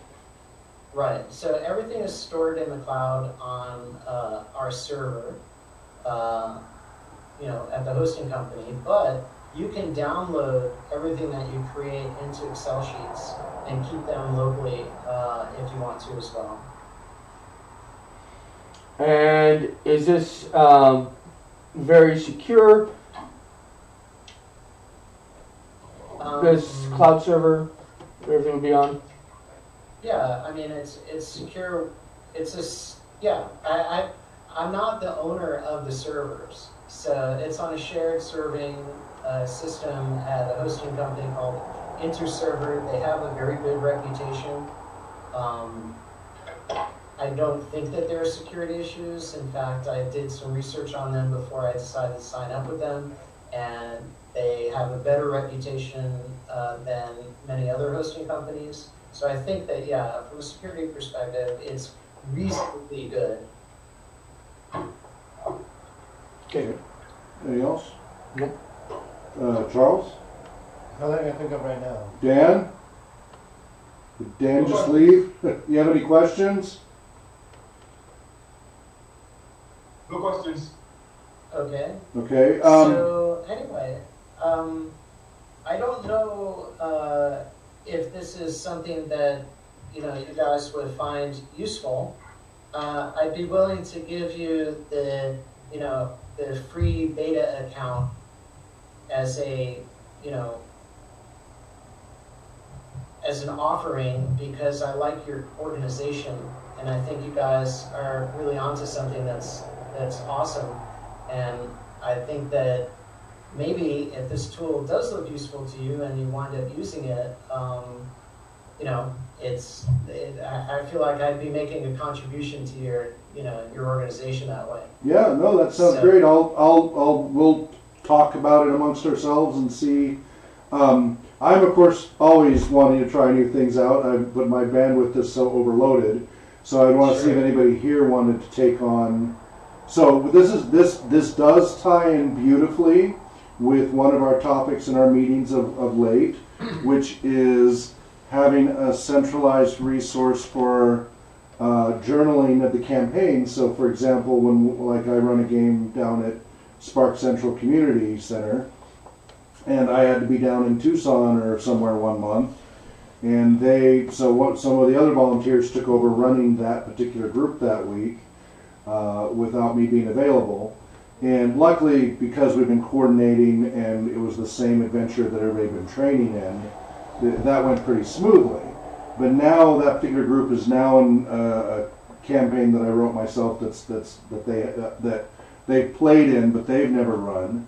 And if I needed them to fill in right now, they'd have to look through either my handwritten notes, which my handwriting is atrocious, or my LibreOffice documents on my laptop that I'd need to upload into our website and let them get to it and blah, blah, blah, blah, blah, blah. Right. As opposed to having a central repository that everybody knows how to use the same interface.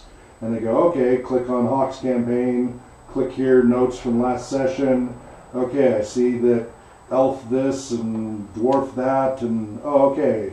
Oh, this is where they are. Oh, and here's the rest of the notes for next week's adventure. Oh, all right. You walk into a tavern. They can pick up from there. So definitely having a centralized tool like this, I totally see the potential value there. Whether or not it will map to, without too much hassle, all the different game systems that we use, as far as like which parts of it will be more useful and which parts will be less useful. It'll be the game system specifics I think it'll get a little hung up on, that it won't be able to provide the shortcuts that it would if we were using just your Mythos system, as opposed Right, to... yeah, to a certain degree that's true, but the way that it's designed, you could use the world building Right, aspect without ever needing Right. to deal with the Elpis rules. exactly. No, that's what I'm saying, is that part of it is probably where I see a good blend for our needs and what you're offering there. Yeah, there's also the thing about it from my point of view, and I've also experimented with kind of taking what I've got as Elthos characters, since they have 3 requisites and it's a default, the default configuration is a 1d6 system with 3 requisites. So it's tiny numbers and really small. I think that it's easier to expand outward because you have this little kernel of a character. Mm-hmm. So you could say, yeah, he's smart, he's strong, and he's, his dexterity sucks. Yeah, well, the system reminds me... Expand out. Yeah, the system reminds me of Tor, the One Ring RPG, where basically it's body, mind, and spirit. It's heart, wits, and Roa or something like that. I forget, but yeah, I saw a lot of parallels there. Yeah, so having like a kind of kernel of a character might be useful, Sure. especially because to me, what is really the most fun about this system is the fact that I can create different worlds that have different sets of skills, that have different classes, that have different races, and they can be distinct from each other. And that just makes it more interesting to me as a games master to be able to do that. So I don't know, Yeah, no, as I said, I see the... If you have time and see whether or not it's, it is useful to you. Yeah, no, I totally see the value there, and I'm excited about it. I would want one of our team, if one of our team members is interested, because I want to do everything. and there's just not enough hours. So is there anybody here on the team that's here right now? And again, Brad and Danielle are missing right now, so maybe they'd be interested. Anybody on the team here who wants to try this out as our, because you guys know what we're trying to do. Do any of you want to give this a shot, start it, and then kind of report back in the following week or anything? I'd love to play with it a little bit. Would you, Charles? Okay. Oh yeah, definitely. John, you too? No, No, okay, you're loaded up. Okay. What about you, Dan? I would like to, but I don't see myself being able to do it right now. Okay, so it sounds like Charles could do that for us then. So we could have you connect with him, get him set up with the account, and then start playing with that. And he'll probably we should try to use it with the Spark program. Okay. You'll ping me for info. I'll send you info, and you can kind of start entering it in there. It's Middle Earth, so luckily there's a pool of stuff, but I can give you my campaign notes that can be entered in, and then we can start, you and I, because you're usually there at Spark to help cover anyway. So that would be a good test use case scenario to try out and see if that helps us address some of our challenges there. Okay. How do you think of that, Mark? Yeah, that sounds great. And what I can do on my side is, I can be available to help you to, sort of build your things and, explain, if you do it this way in the Mythos machine, then, that might be helpful, blah, blah, blah. Yeah. So, you can definitely count on me to, with all of us, to get up to speed on with all of us loitering in Discord, that'll make that a lot easier too. Right, yeah. Right. In fact, on the application, I have a link to my Discord channel. Oh, It's this good. little Discord button on the top. Good. If you click it, it'll bring you to the invite, and you can go. Yeah, and I'll point out I'm usually hanging out there. And why don't you tell people about your server, so for those who do see the stream, about your Discord server, just what they should search for to join it. Or is it Right. invite Well, only? my Discord server is called Elthos, ELTHOS, and I don't know Discord all that well, but I guess you can search and you will find it. Feel free to join it. I Yeah. don't think I have any particular restrictions. Yeah, on it depends if you have it. set up for invitation only versus open, like the general channel being open or not.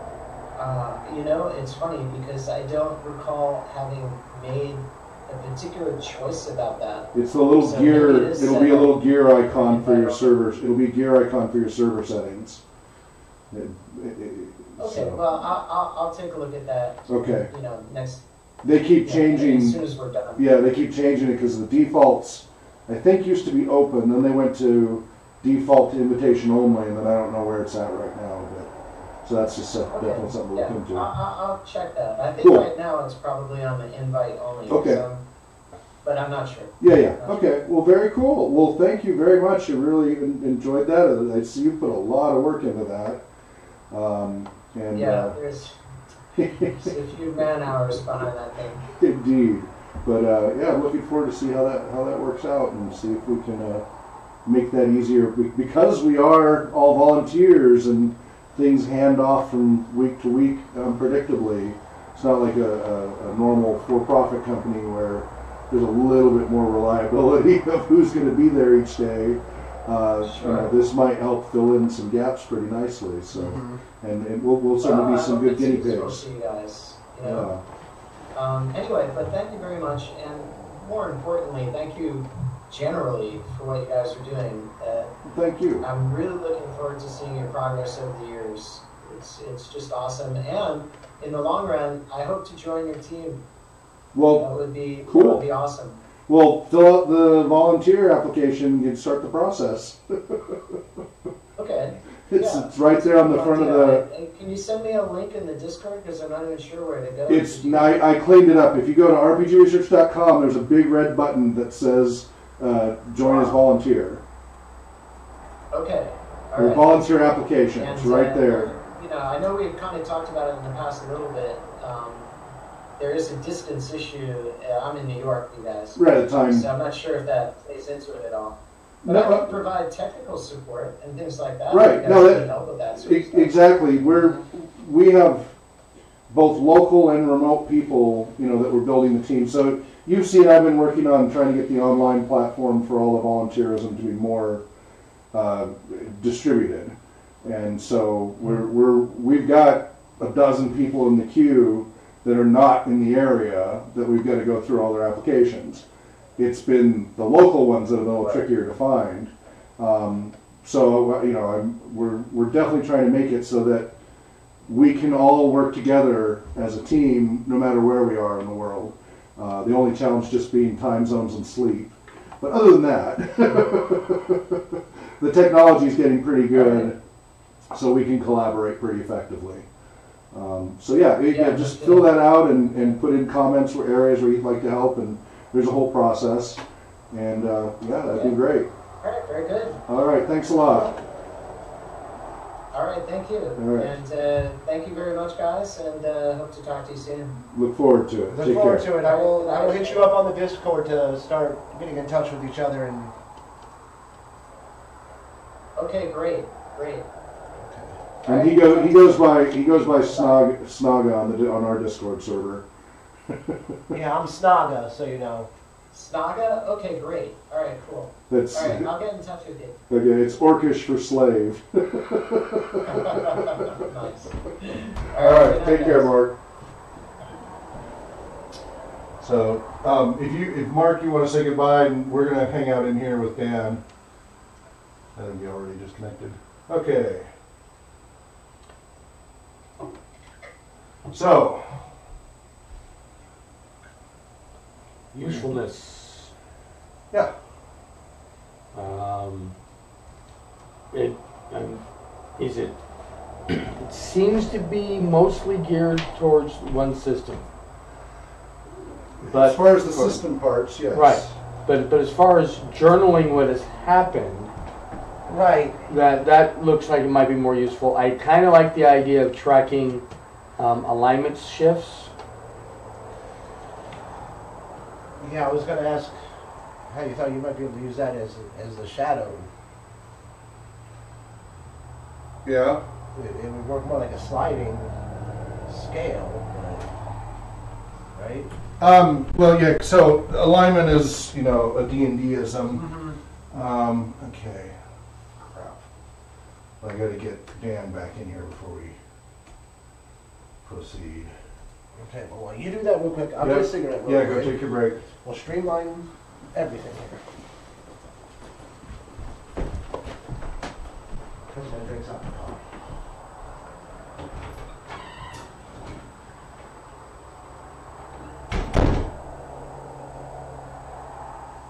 And we are still streaming, just so you know. It's not advertised, but it is viewable. Oh my goodness, quit posting this.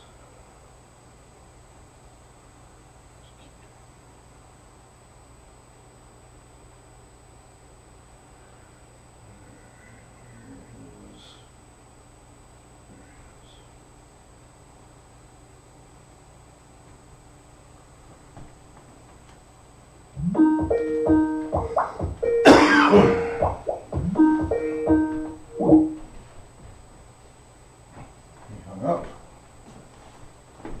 Okay.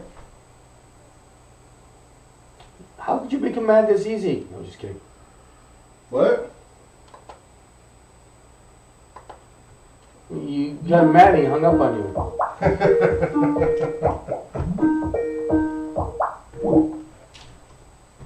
Why is he hanging up? Says he's online. Sound like he was trying to call me. Are you guys trying to call each other and butting each other off? I don't know.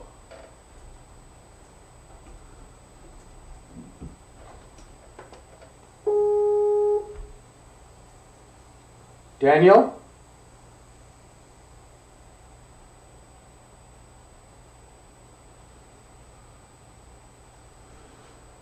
Did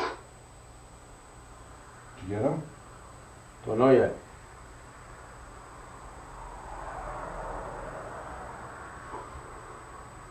There he is. Huh. Wonder if I can call my own Dan.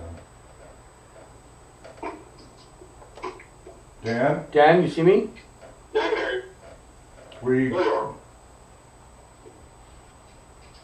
You got hung up on.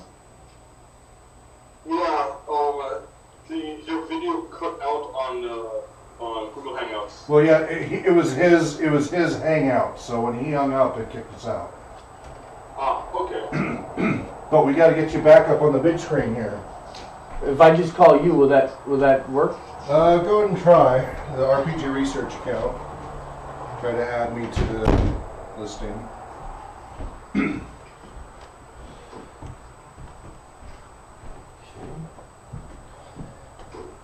Should be able to just click the little plus in the upper right hand corner.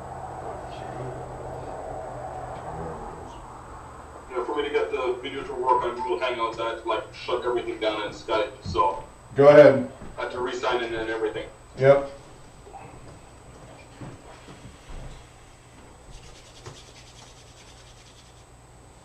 Alright, I'm going to hang up on you and you call back Hawk. Okay. Alright. So I was not successfully adding you. Okay.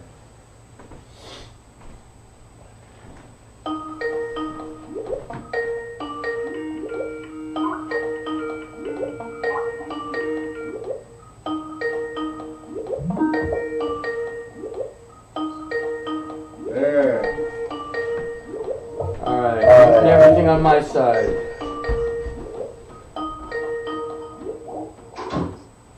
Yeah, you don't need to be on there, do you? Usually it'll echo like crazy. All right, we got you back here. Can you? Are we? No, we're not sending video. Hang on. Yeah, you're not sending video.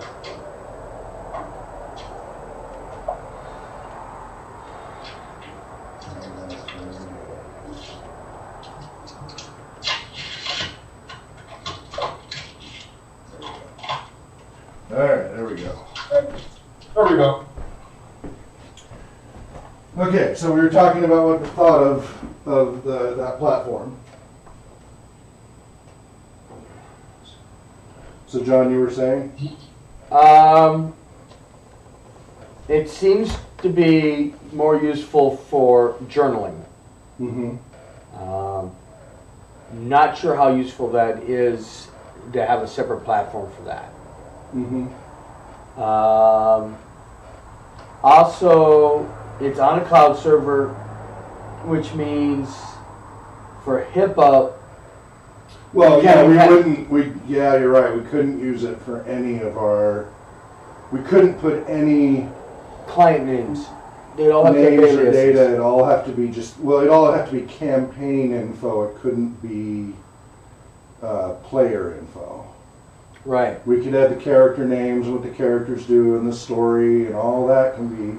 But we couldn't use any descriptions of behavior or observations of the player or any of that stuff. Right, and without the behavioral data, it becomes a redundant Well, platform. it would make it difficult to link the two. Right. So it would work. It would work fine Yeah. for our community programs that are non-therapeutic and such. Right. Although we have to be careful with just underage minors in general. Yeah, that's a good point. Sorry, my camera just turned on for half a second.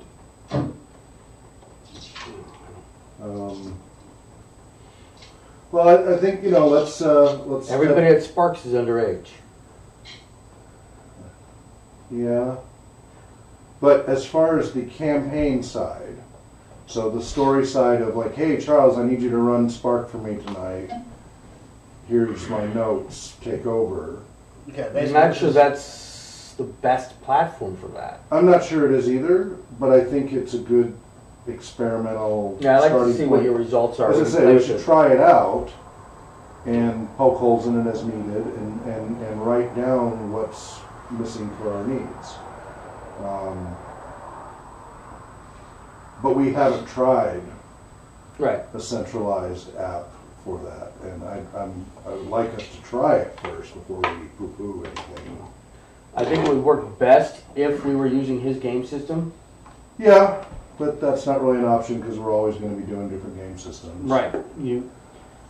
It has to be something that's published and printable out of a game store as part of our criteria. Right. That we can send them to either Amazon or from the neighborhood game store to go buy so they can continue the benefits of the activity. That's one of our criteria of picking what games we run. When we say published, do PDFs count? It needs to have a hard copy option. Because I was noticing Star Frontiers has been re-released as PDFs. Yeah, there's like 1,001 PDFs. A lot of these kids and stuff can't afford computers that they could keep PDFs on. Right. So it has to have a hard copy option. Okay. And printing it ourselves or on their printer is too expensive, so it has to be that Oh, heck. a book can be bought. My last module. Even if took it's me not 3 right weeks. away, even if it's like AIM where they're 6 months later the book comes out, at least it's there. And there needs to be a hard physical book that's available. A PDF as part of it is great because that's a great additional tool, but it needs to be that primarily they can go buy a book, read it anywhere, not have technology issues. Yeah, the books are not cheap, but you buy a book once and you don't have to worry about clawbacks and incompatibility with platforms and everything else 20 years later. I don't have to worry that my Advanced Dungeons and Dragons First Edition 1978 book isn't going to be compatible with the 2017 Kindle. Right. Or that the author decided to claw it back and no longer make it available and it can't be on that platform. again, I worked on the whole DRME publishing thing, and I hate paper, especially when it comes to work flow and everything else. I want it all digital. But when it comes to stuff like this, a physical book, it has a lot of advantages. PDF is awesome for searching. When you're researching, searching and stuff, it's awesome to have a full text index and boom. And for quoting. Yeah, oh yeah, for copy quoting for research, it's awesome for research. So I love when there's both. That's the ideal. But as far as consideration for our clients, it needs to be something that's a hard book that is published, is current, that they can buy. Because otherwise I'd be running MERP and all these other things, but they've been out of print for 20 years and you only buy them used, and so that's why I had to remove those from our criteria of game systems we'll normally support. Which brings me a question. For the Paranoia New Year's thing, are we going to run the classic 1980s that I have all that stuff for, but it's completely out of print, although it's easy to go buy? Or it turns out there's a 2017 version of Paranoia now, which I have ordered, so I'll be able to look through it. Well, okay. Will you have it and be ready to use it by January 1st? It'll be here Thursday. Okay. So we'll be able to look through it and try to check it out and stuff. It's just, it's still supposed to be a simple system. It's still supposed to be it's a starter package, all of that. I'll be able to tell you more. But it's just something to consider. I've been doing the old out-of-date stuff because that's what I know, and I have it and all of that. But it does contradict our decision some months ago about, no, we need to use stuff that people can go out and buy currently. And the good thing is Paranoia is pretty, as far as I know, has always been in print in some version.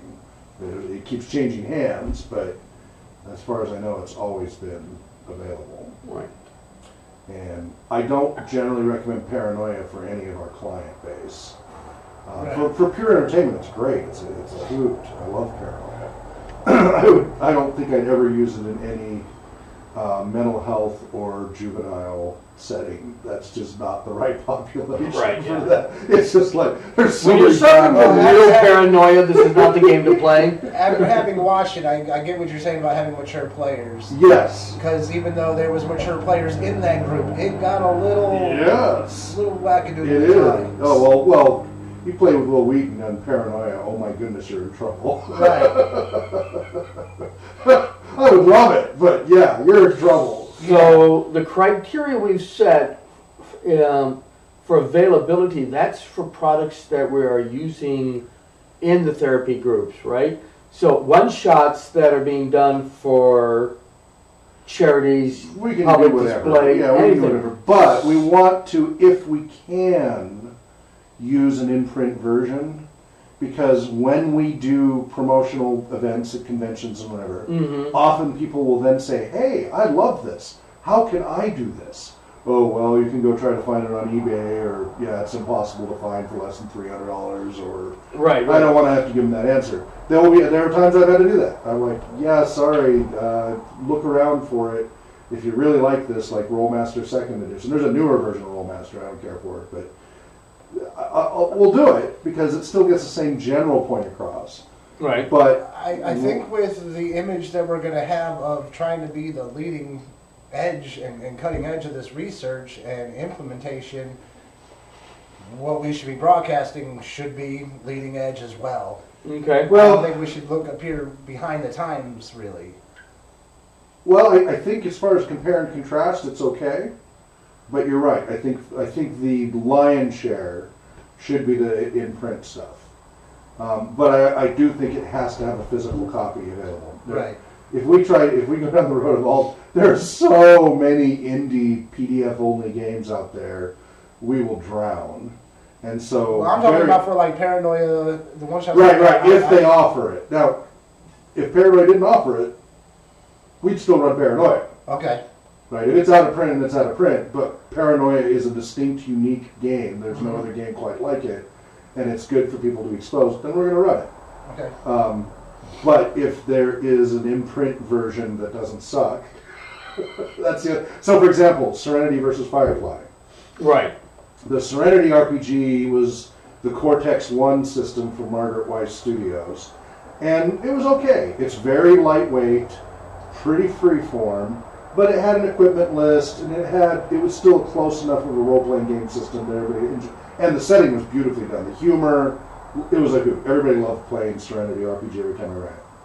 Firefly, they then redid the license for the Firefly license, and they came out with Firefly RPG, which is just a reprint. It kind of ticked me off. I'm like, this is just the same game again. You're just trying to make us buy new books again. And it was with the Cortex 2 system. Well, the Cortex 2 system has completely abstracted equipment where you basically have these dice pools that you can randomly pull out of the air. I spend a D4 and now I've got a beer bottle to hit them over the head with. It's much more free-form drama style and less tabletop structured style. And one of the advantages I've seen over and over, especially with autism and some other populations, versus like drama therapy, is the structure and tangibility of things in the setting are conducive to better immersion and less distress for a number of the populations we work with. And nobody I've run with the Firefly system, I've run 3-4 groups now, has liked it anywhere near as much. They still had fun. The campaign we went through was fun, but they had a lot less. It constantly took them out of the game.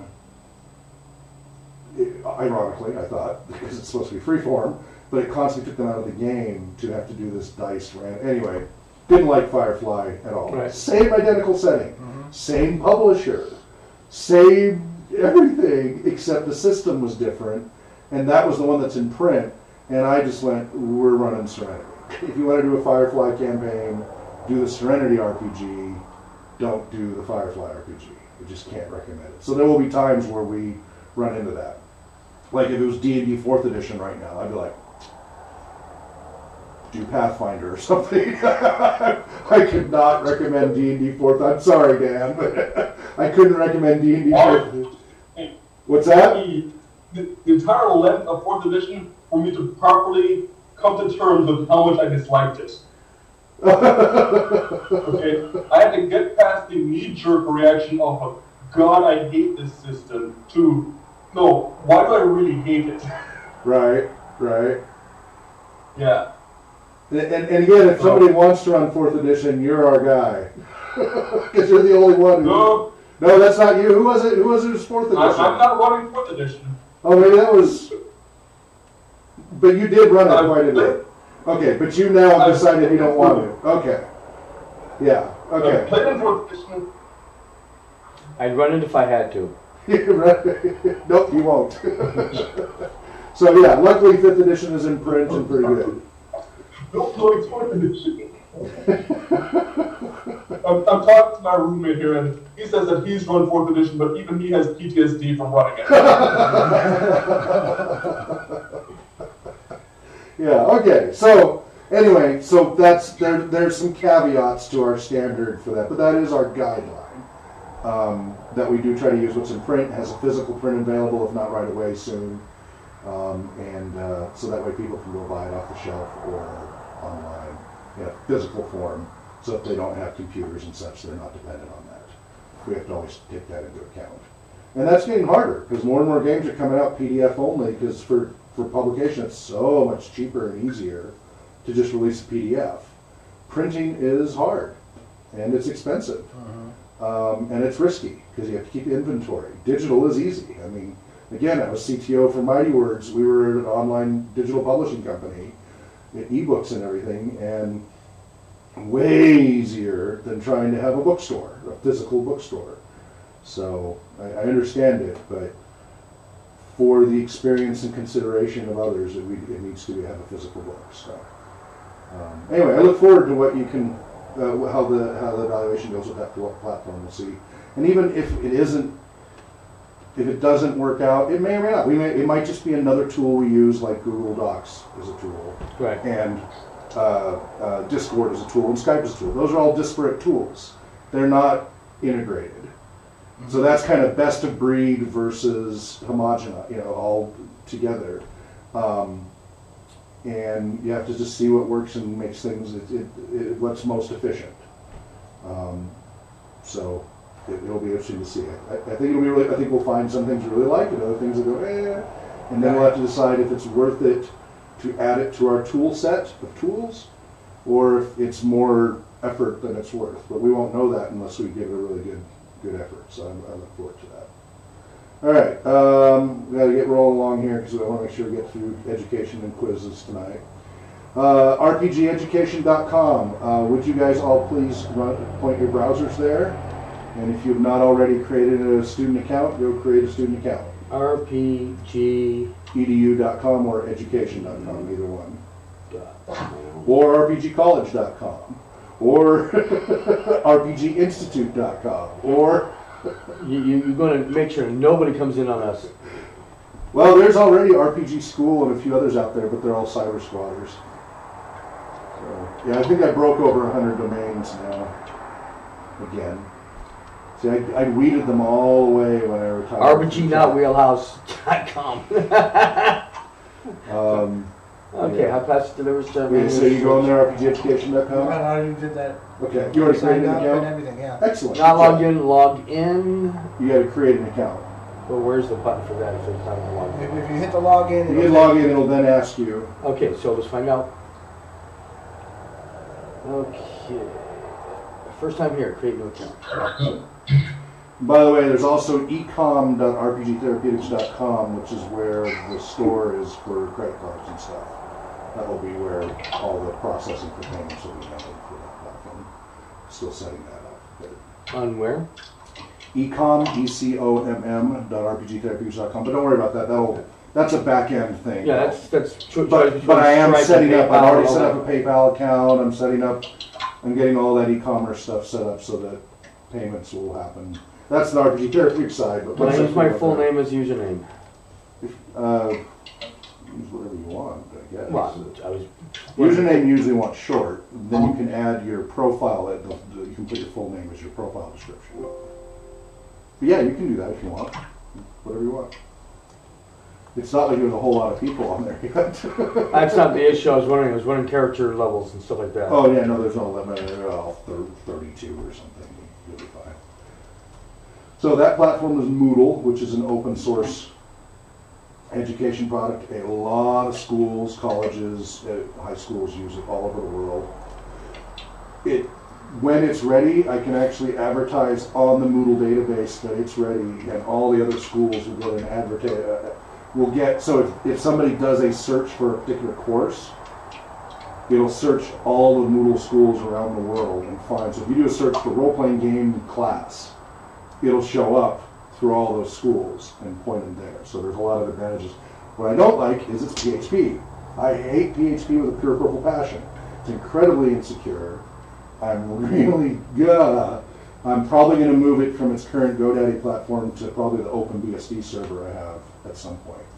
A lot of stuff's going to move to the OpenBSD server when it's full production, because then things are locked down and better HIPAA and everything else. So, but Are we going to have to get a better on-site server? Or? My hardware is awesome. I need to get it. I'll have to eventually set up a good colo instead of just my house. For HIPAA, that's not a problem because this is a secured environment. But for performance, it will be an issue. And I once I have the money, I'd use Intrinium. Intrinium is very good. They specialize in security, and I have a working relationship with them. So, but they're expensive. Okay. You're in? Good. In fact, I should probably hop on there to authorize your stuff. I actually overheard a conversation that I got myself into. Guy was filling out some form. He says, I can't find America on the drop-down list. Is it the United States? Mm-hmm. Ouch. Oh, man. The enter words above, is that cap sensitive? It doesn't look like it should because it's all caps. Oh, the bot stuff? Yeah. I'm not sure. It's a lower end reCAPTCHA, usually the one with the click the picture stuff. I'm not sure how to change that on here yet. Yeah, I don't think I put in caps. Okay. Yeah. Well, the lowest end one is I'm not a robot. Yeah. That's. Only lowercase letters allowed on username. Oh yeah, that's standard. Okay. That's standard. No spaces, things like that. Well, I'm just going to be John. Yeah, why not? You're early. I'm adopter. first. Yep. I'm just Hawk.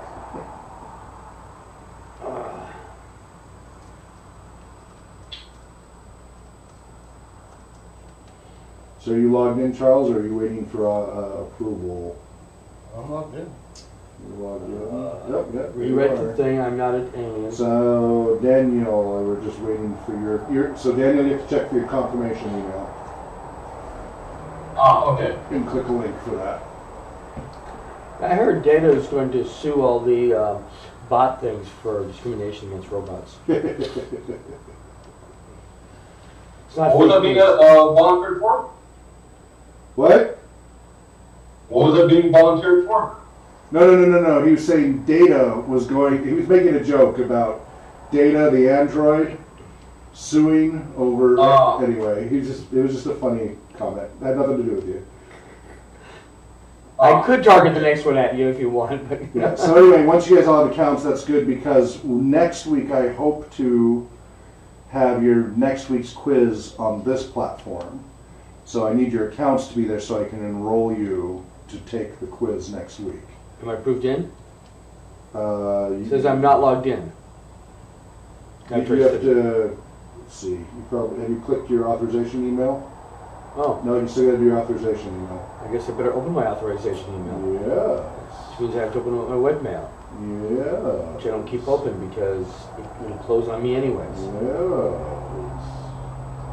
It's the only thing that's annoying. I can't leave it open. I'm sorry.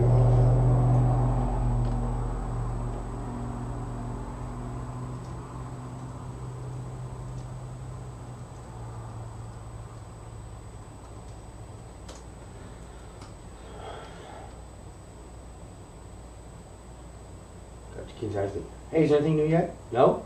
How about now? Anything new now? Okay. That can't possibly be it. Oh, that's something else.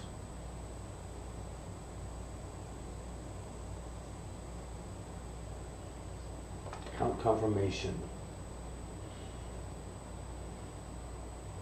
Please go to this web address. Registration confirmed. Continue.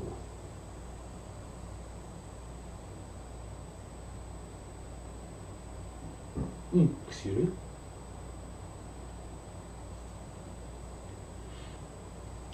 Remember the one with the avatars? Hmm? The educational platform with the avatars that. Class work.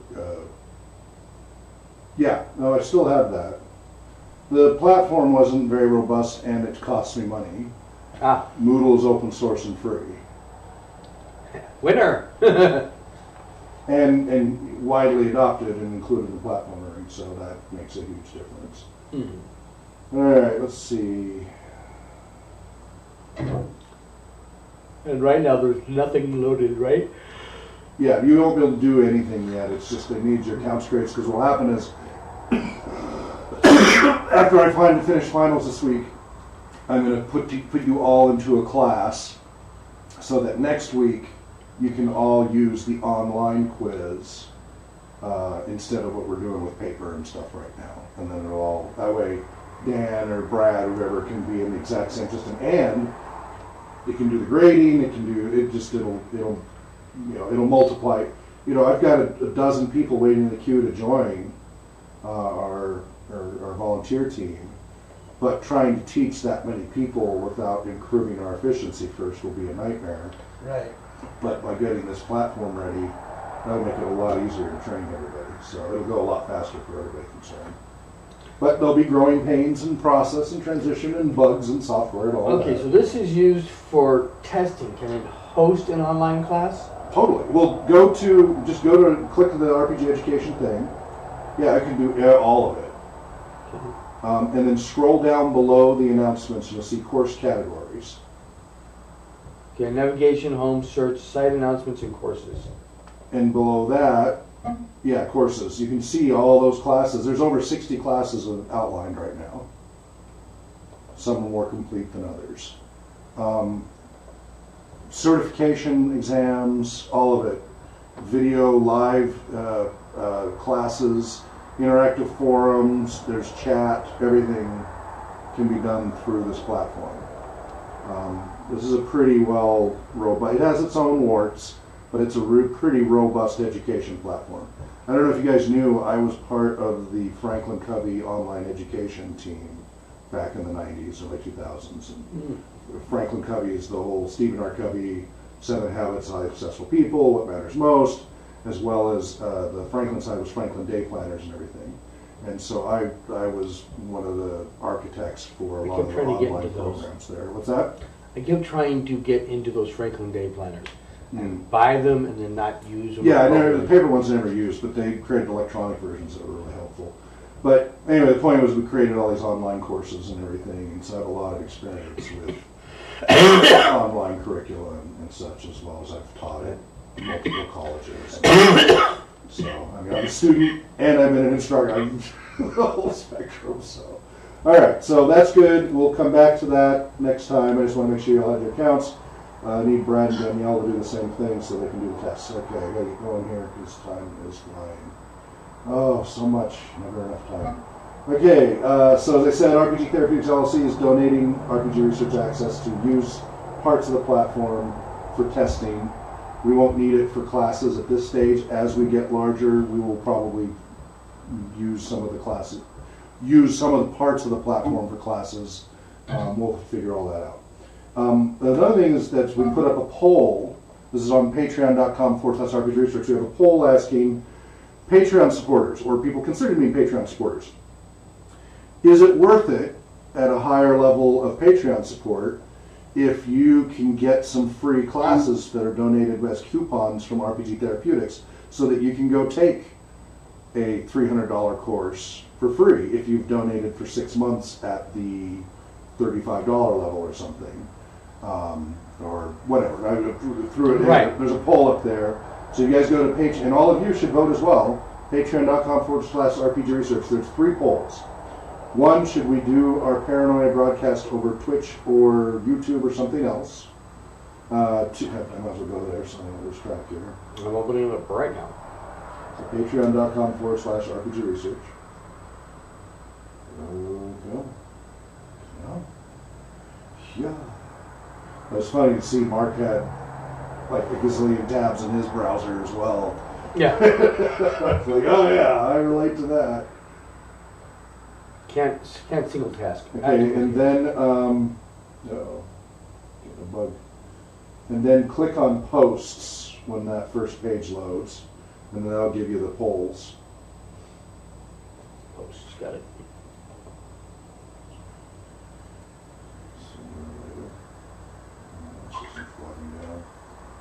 Too many things running. It's this live dashboard. I think it's going to crash from YouTube.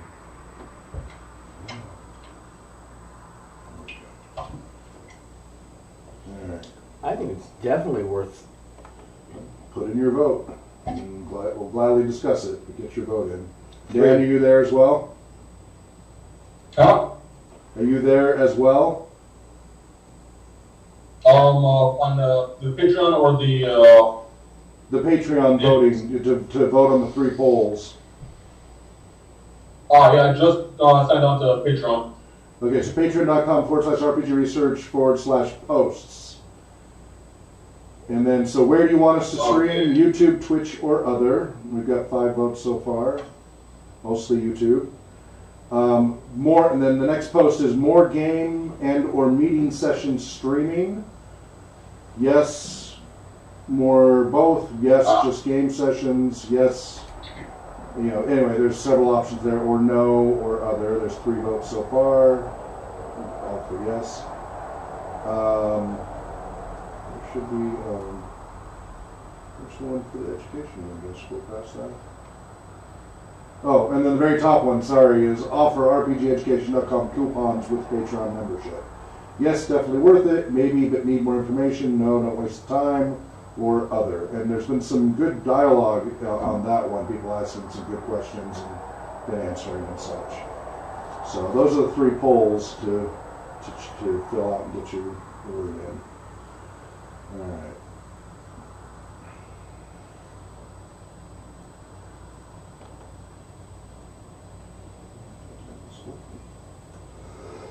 $75% want everything. What's that? I'm probably thinking that only 4 people have voted on that. Because 75 want everything. Yeah, it's only 4 or 5. Yeah, we haven't had a lot of people vote yet. They just put those up today, so. I really don't know enough about the platforms to care whether or not it's YouTubers or Twitch. Okay. So you could say other, don't know, don't care. I'm on the broadcast. I'm not watching it. Okay. So then meanwhile, I'm still working on an answer from Patreon about trying to separate the RPG Research Creator account from the William Hawks Robinson Personal Supporter account. Because right now they're intermingled, and I need to get them separated because of the corporation. And I posted last week to Patreon support asking for an answer. I haven't gotten it yet. It's only Tuesday, so hopefully they'll have an answer for us by next week. I'm worried that, well, probably what I'll have to do is, and I don't want us to lose our supporters. So what I might have to do is create a new personal account, make the current one, it already says RPG Research now instead of William Hawks Robinson. But make, and then stop donating from that account to Zoe and the others and switch it over to my new personal account. The problem is I'm going to lose the longevity of my account showing I've donated them for years, and I get certain perks because they'll know that personally, but there's some automated system stuff that'll get broken in doing that. So I was asking if there's any way I can actually separate my creator account from my supporter account. I'm afraid the answer is going to be no, but I'm hoping that there might be a workaround. Okay, our custom AIM character sheets. So Dan, for you to see these, you'll need to go to www.rpgresearch.com, then log in. It's in here, right? Yes, we have physical copies here, but I did upload the PDFs. So www.rpgresearch.com and then log in. Done. Okay, you're ahead of me here because my browser's bogging down with so many things running. Are these the same ones that you gave me last time? Yes, they're the same ones from last night, yeah. Do you see a copy of these? No, I saw it last night. Okay. My browser's going to blow up soon. It's increasing the volume down. This is why I have Xeon processors on here, but they're really actually better for background than foreground. Come on. Okay, then archives. Click the archives button or go, /archives, whatever. Or documents is /.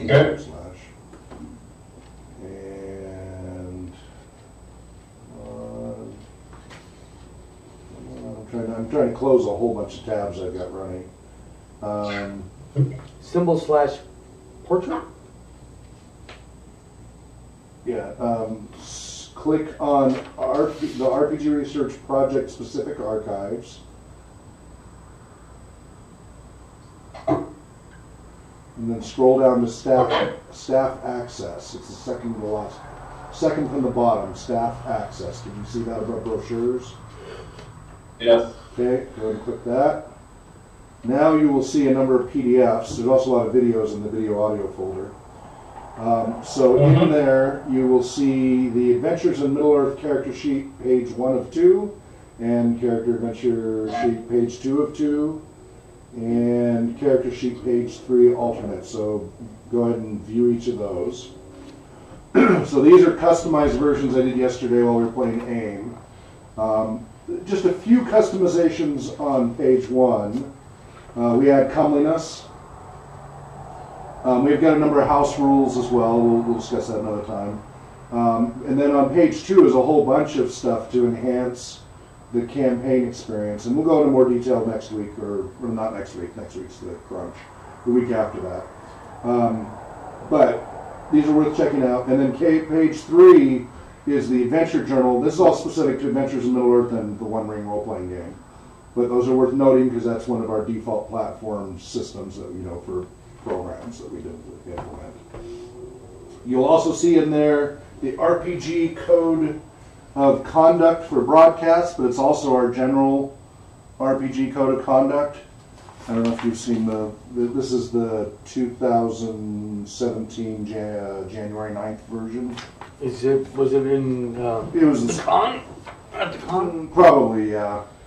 So anyway, this is what we try to have everybody follow as our code of conduct.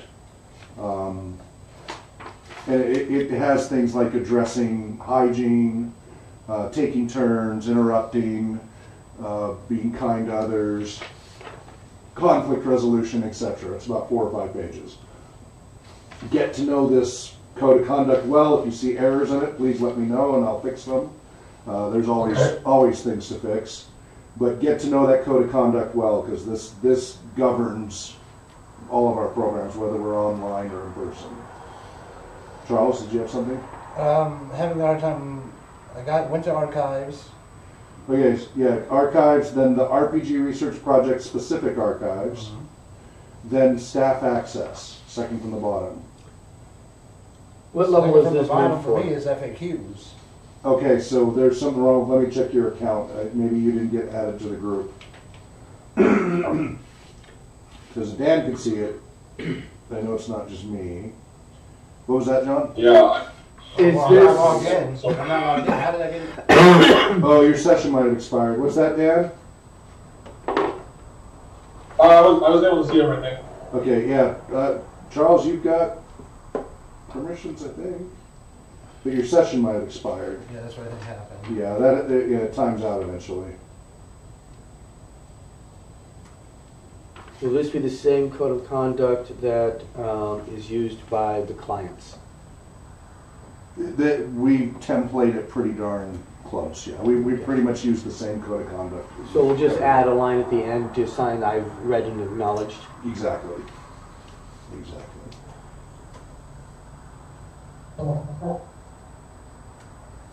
Yeah, you're part of the group anyway, so you'll get there. But yeah, this code of conduct is basically the same for all our programs. So, well worth getting familiar with. And it's been used a lot over years. It's gone through a lot of little tweaks here and there, but it pretty much, a lot of it comes from TR as well. Stat access. Got it. Okay. Next. So, bookmark those, read those when you get a chance. I'm trying to plow through here so we get to the teaching part. Also, you'll see custom in that same folder. Okay, I haven't uploaded our house rules for D&D 5th edition in general yet. I have those on SpokaneRPG.com, but I haven't had a chance to upload them yet. By the way, I got to fix. If you go to SpokaneRPG.com right now and it loops, type in www.2.spokanerpg.com and that'll get past the loop. I got to fix the DNS entry on that. But if you want to see our house rules for D&D 5th edition, which modifies cantrips, short rests, things like that, there's 5 key rules that when we do D&D 5th edition in general, we use those modifications. For any D&D 5th edition, unless we're doing straight out of the box. We also have our house rules for AIM that we're still working on, so I haven't uploaded any of those yet. I just started writing them down. WW2, right? www.spokanerpg.com, and then you can just search and you'll find house rules.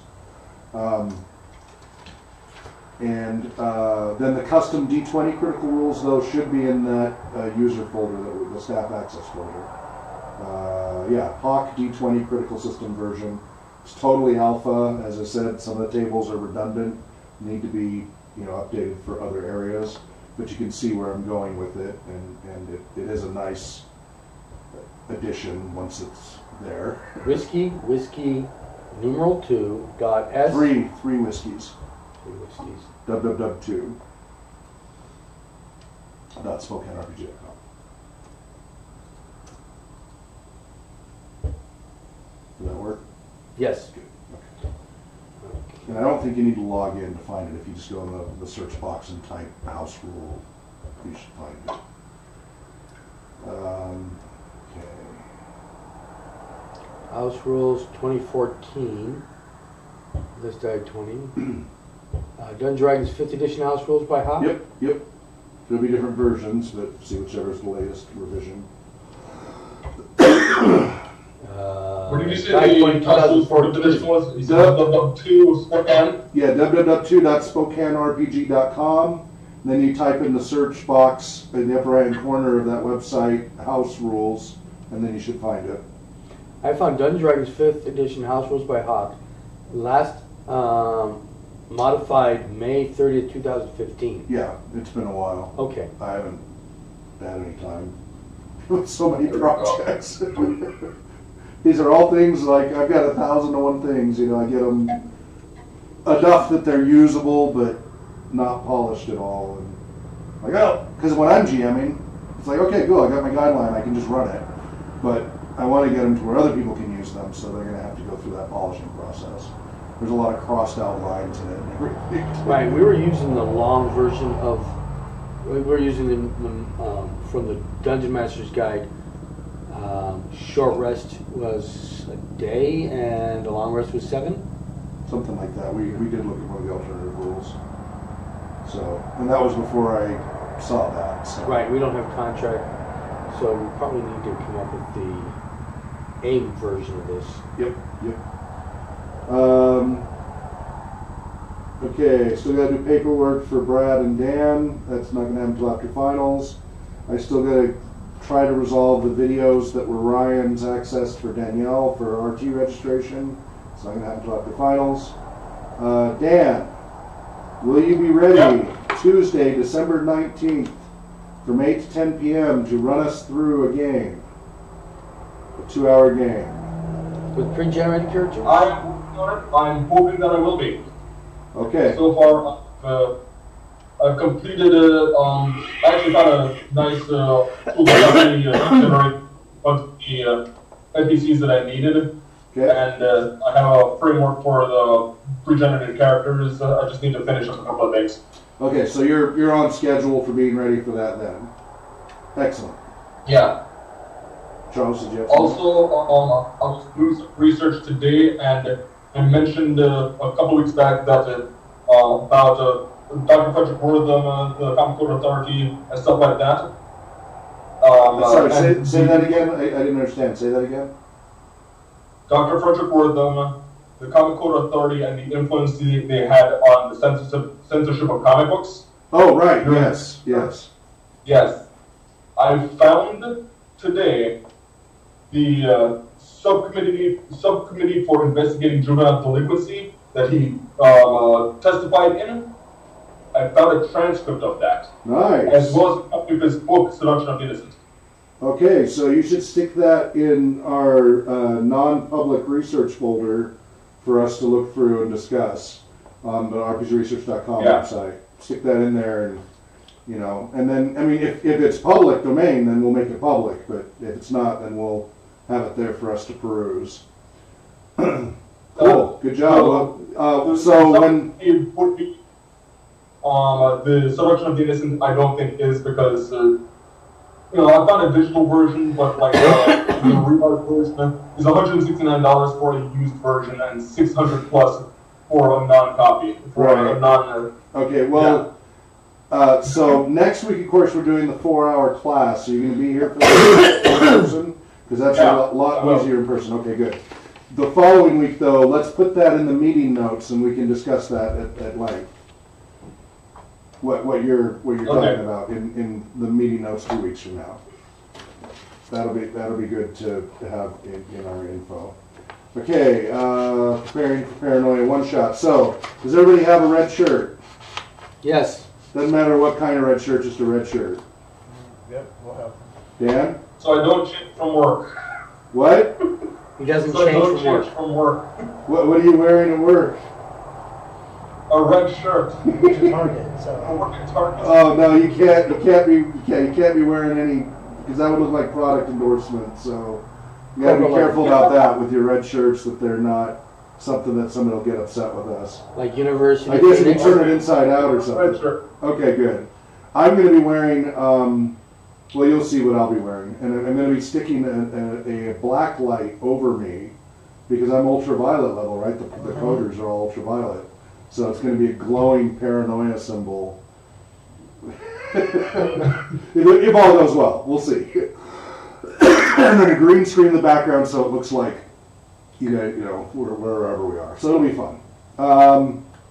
Okay, Zocom 3, Lustra. Okay, let's jump to education. The rest of this is, I think we're out of time. Okay, cognitive neuroscience and role-playing games used to enhance learning in an educational setting. Did any of you get to see the short paper I wrote on this last week? I say short, meaning 4 pages.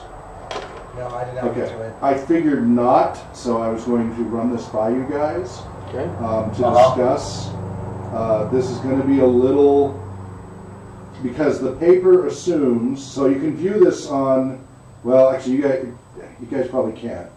Right now I have it up for request for comments through academia.edu. And the good thing is I'm getting comments from various people that are some nice insights to help revise this, make the paper more interesting, giving me other references I could add, etc. This will probably turn into another book chapter. It is a class that will be offered up on the platform. Okay. But anyway, been getting a lot of people eyeballing it. In fact, it's been getting enough traffic and eyeballs that now academia.edu has moved it to the front page for 20 articles to read. I keep getting the top 1% readership for my papers on academia and researchgate.net. I'm like, this is an obscure thing. How am I getting that much stride? And I guess it's not that much. It's like 6,000 views or something gets you in the top 1% or something. It's a totally different. It's totally different than like YouTube or something. Well, it's also a much narrower market. It is. Exactly. You know, I'm the top person in my town. Right. All 12 of us. Big fish in a little pond. Exactly. Okay, so using role-playing games to enhance the learning process from the cognitive neuropsychology perspective. The approaches discussed in this document can be applied to all role-playing game formats in various ways, with the different strengths and weaknesses presented in each format. So tabletop, live action, computer-based, and computer-based does include, you know, increasingly AR and VR, not just your little screen morpegs and such. And of course, solo adventure books and modules. Ideally, a mix of all 4 formats would likely have the most powerful effects in a learning setting, an education setting. You know, mix and match as you go through. But this document will focus primarily on the tabletop format of RPGs, though not exclusively. So there's a number, I'm going to give you guys some key terms. This paper doesn't define them. I'm going to give you some quick definitions so you understand the terms a little bit, but not in depth. But there's a number of well-researched techniques, there's a typo, that can be used to increase the likelihood of participants better encoding information into their memory, which include the following considerations. You guys have heard me talk about this in other language. If you go to the optimization page, Right. all of this is there. It's just, I came across that more instinctively, but then now there's this terminology. So avoid divided attention situations, keeping distractions from the topic being studied to a minimum to reduce the risk of various interference factors. So divided attention is, I'm looking at my smartphone during the game.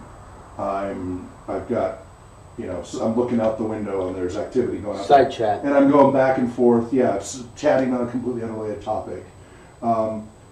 Generally, depends on the neural channels, because there's audio versus video channels in our brain, visual channels and auditory channels, and those can interfere less, and you can have a little bit of multitasking if one thing is coming in auditory and something else is different visually.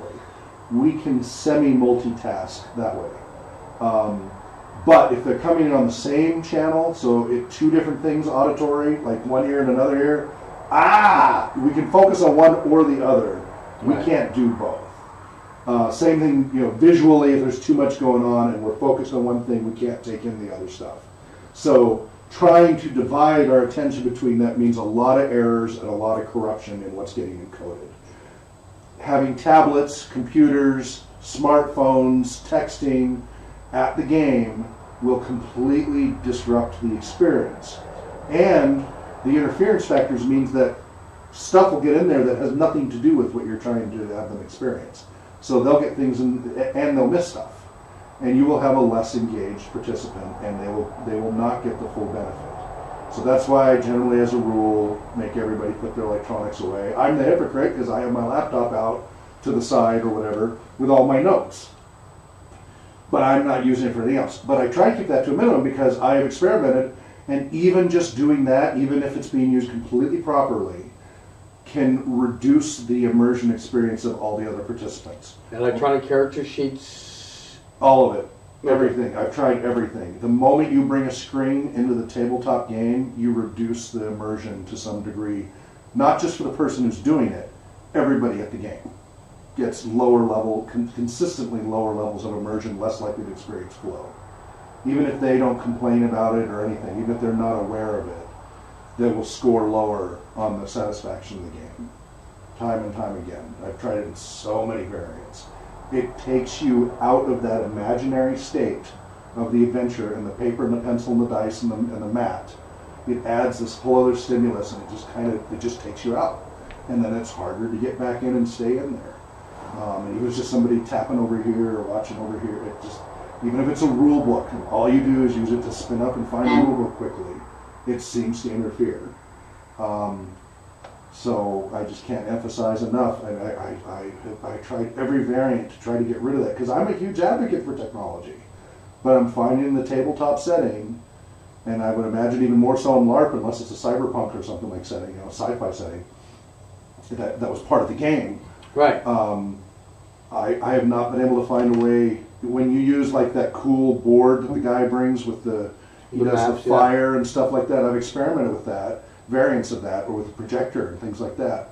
And while people think it's very cool, their overall, it interferes. It doesn't let them use their imaginations as much. Instead, now they're viewing a screen in effect. They're playing a video game with movable And they're not engaging their creativity. They're not engaging their own vision of what's happening in their head. And I think that reduces their immersion. Because it's using that up there rather than the full picture in here. And often that is at odds with, here. To a lesser extent, do you think maps and minis do it over I think the Theater of the Mind? Physical ones seem to work okay, from what I can tell, and they certainly help for keeping track. Yeah. They help because it reduces arguments, and so there's better track keeping.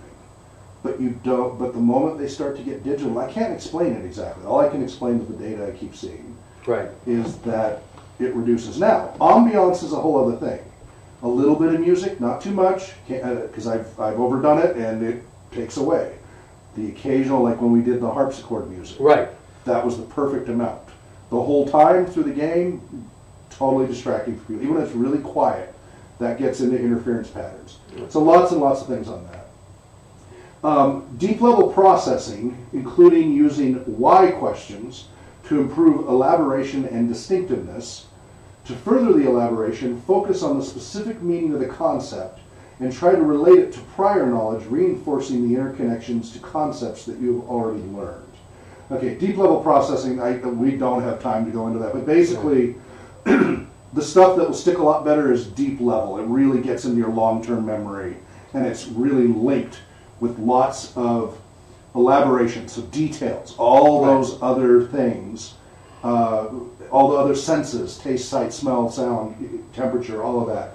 The more you elaborate it, and becomes more distinct, so it doesn't blend in with everything else. Like if you describe the same 10 by 10 room with gray walls and a brown, wooden oak door and iron pans, that's not distinctive. Even though you've elaborated, it's not distinctive. It's not going to stand out in their memory 10 years from now as a memorable component or experience. But the talking door knocker will.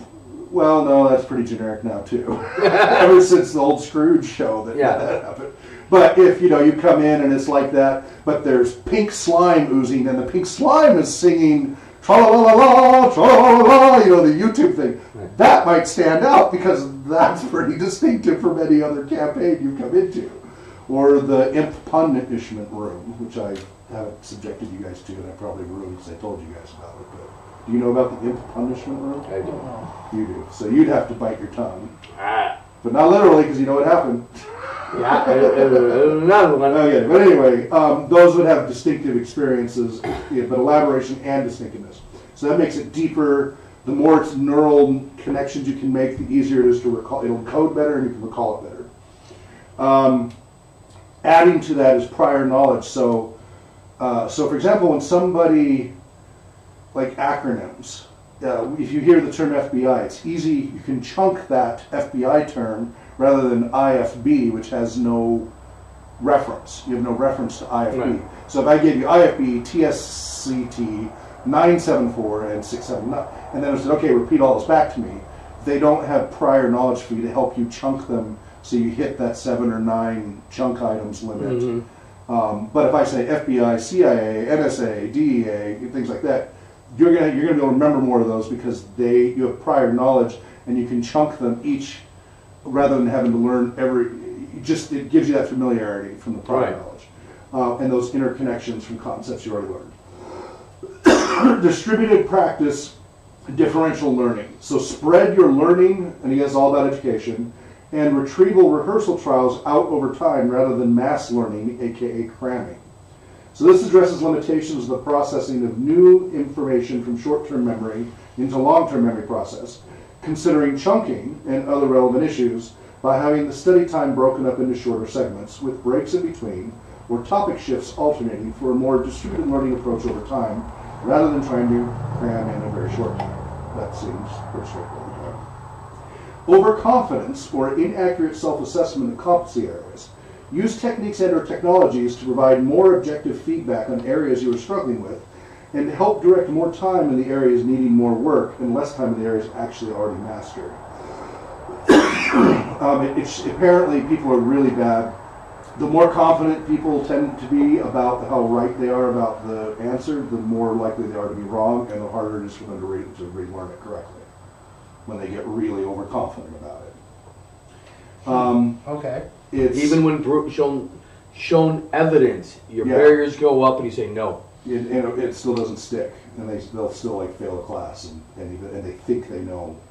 And generally, the people who get the lowest grade, not the lowest, but very low grades, have the highest confidence about how they did. They're not good at self-assessment. It's a problem. It's also critical to once again emphasize getting enough sleep, which isn't happening in my world, as well as sufficient exercise. All the above is significantly inhibited by lack of sufficient sleep and exercise, strongly promotes cognitive processes, gets blood pumping, all of that. Also take into account various medications that can completely drastically impact cognitive functioning for many hours, days, or more. Like these breathing treatments completely foobar my, that's like, but I gotta breathe, right? Not breathing is a problem too. So many students will relate to the following paragraph. I'll skip through some of these. I want to get to the key point. So I kind of give a personal example because that's Simon that specifically asks, how will you do this? All right. So when I do have time to properly prepare, I still use JMemorize or similar tools, which creates flashcards and such and does evaluation, but in a more distributed fashion as an assessment tool. The process of just creating the cards helps initially. Then as I run through the flashcard tests and find some content is not sticking as well as other content, for the content that I'm struggling with, JMemorize provides tracking on where I'm struggling more, I try to then turn, and by the way, the website will do all that. Okay. I try to then turn the information into more deep processing, layered, distinctively connected, narrative embedded, learning knowledge, well-cued retrieval setting, such as creating a role-playing game scenario to play out in my head, or better yet, in an actual RPG setting. Now, again, this is idealized at this point. I've done it for others. I don't ever get to do it because there's nobody to cover the material for me. So from a cognitive neuroscience perspective, if considering using role-playing games as a potential intervention modality to improve the learning process, the following might be the ideal approach for maximal effect. Below is a very quick illustration of what it might look like. Now again, this is assuming somebody who does not really know role-playing. Right. They know neuroscience. They don't know the role-playing game. So, my character, to quote, my character walks into a tavern. Even the details of this character can have useful information. And even more so if there is an initial campaign setting explaining the character's motivation, background, distinctive traits, etc. That's another topic. In one end of the room, there is a man sitting at a table skinning a cat. There's a glass box on a pedestal to his left containing a baby sleeping within. And on the counter behind him are pigeons playing a small piano. As he argues with the person opposite him, letters of words float out of his mouth. Enter a few keywords that I see there, such as behaviorist, 100% environment, operant conditioning, etc. Any guesses who that is? Short, yeah. He's skinning a cat. It's psychology 101 stuff. It's okay. It'll come up. Just opposite him, also seated at the table, is a man chomping on a cookie shaped like a gnome held in one hand, while he grabs words out of the air from around him, such as innate language abilities, poverty of stimulus, etc., and tries to shove some of these words into the irregular parts of the box on the table. On the table, between the two arguing men, there is a large, solid gray box in the shape of a human brain. The box has some irregularities in it where some key language development should have taken place, gaps of nothingness in the box. There are also sounds emanating from within the box of a child growling and only using occasional simple words, food, potty, etc. While they ignore the pleas of the child in the box, the two men keep arguing with each other, words floating out of their mouths. Some of the simplest words from Skinner, so B.F. Skinner, Okay. skinning the cat, Right. all that, pigeons, the box, just float into the brain box regardless of the part of the brain they land on. They enter, but the vast majority then float out of the bottom, piling up on the floor under the table. While some of the simplest individual words from Chomsky, so gnome, Chomsky, also float in, those that hit the blank parts of the brain box bounce out, and most of the more complex words, especially strings of sentences, he grabs from the air and tries to shove into the box, into the blank spots on the brain box, and the words just bounce off. And Chomsky points angrily at the bouncing words and then at Skinner. They are both furiously arguing with each other, which is what they did till Skinner died. That they just argued and argued because they beat pure behaviorist other approach, right? The more so I can keep elaborating more, but you get the idea. Using this modality addresses achieving a much better deep processing approach with rich mental imagery, abundant cues for encoding and retrieval, and pulls upon existing knowledge in layers. The quest goal story-driven approach tries to enhance the likelihood that the information will be motivating and interesting, and it uses the narrative technique to further enhance associative knowledge for a complex series of information components. The use of a character that I can relate to enhances the probability of the self-reference effect, furthering the deep-level processing. The challenges to overcome within the game create desirable difficulties and simulate aspects of the testing effect. In my previous presentations, I've elaborated upon how exploration of opportunities, according to Professor John Patillo of Penn State, is an extremely powerful tool for enhancing the learning experience. But this process takes a lot of time to get it right, all this above. If more classes were initially taught using this exploratory RPG-based technique, research does seem to strongly support on multiple fronts that it would be a much more effective instructional approach. There is a slowly increasing number of schools all over the world incrementally integrating this technique of using RPGs in their programs with remarkable results, and have some links. With this approach, I would be interacting as a student player character, assuming the role of some character meaningful to me in the context of the subject being studied, with someone else as the game master instructor. I would walk into this tavern and or other location, and the GM, fully knowledgeable of all topics we need to know, having created a complete scenario appropriate for maximizing the time spent learning the content, would explain the setting. Then the GM would ask me, as my character stood there at the entrance of the tavern, "What do you do?" And we would begin an interactive, narrative, exploratory process in the tavern, revealing all the information we would need then to learn. The unusual imagery combinations provide some distinctiveness, while the narrative, story, and game-driven approach allows significant opportunities for elaboration, variety of cues, etc. Especially tying it in with a character that somehow resonates for me personally can enhance the self-reference effects. Also, setting this up in an imagined location that I can retrieve again at will may help with the inconsistent environmental effects of the encoding specificity principle by providing, to my imagination at least, a more consistent environment for me to encode and recall the information. So, they did some interesting studies with divers, and they had them learn something while they're underwater, and then on land get tested on it, or and they had control groups and everything. Right. So they had people who learned stuff on land and got tested on land. They had people who learned it underwater, got tested on land, and people who learned it underwater got tested underwater. The ones who were in the same environment, underwater and then tested underwater, did better than the ones who learned it underwater and then tested on land. Significantly better.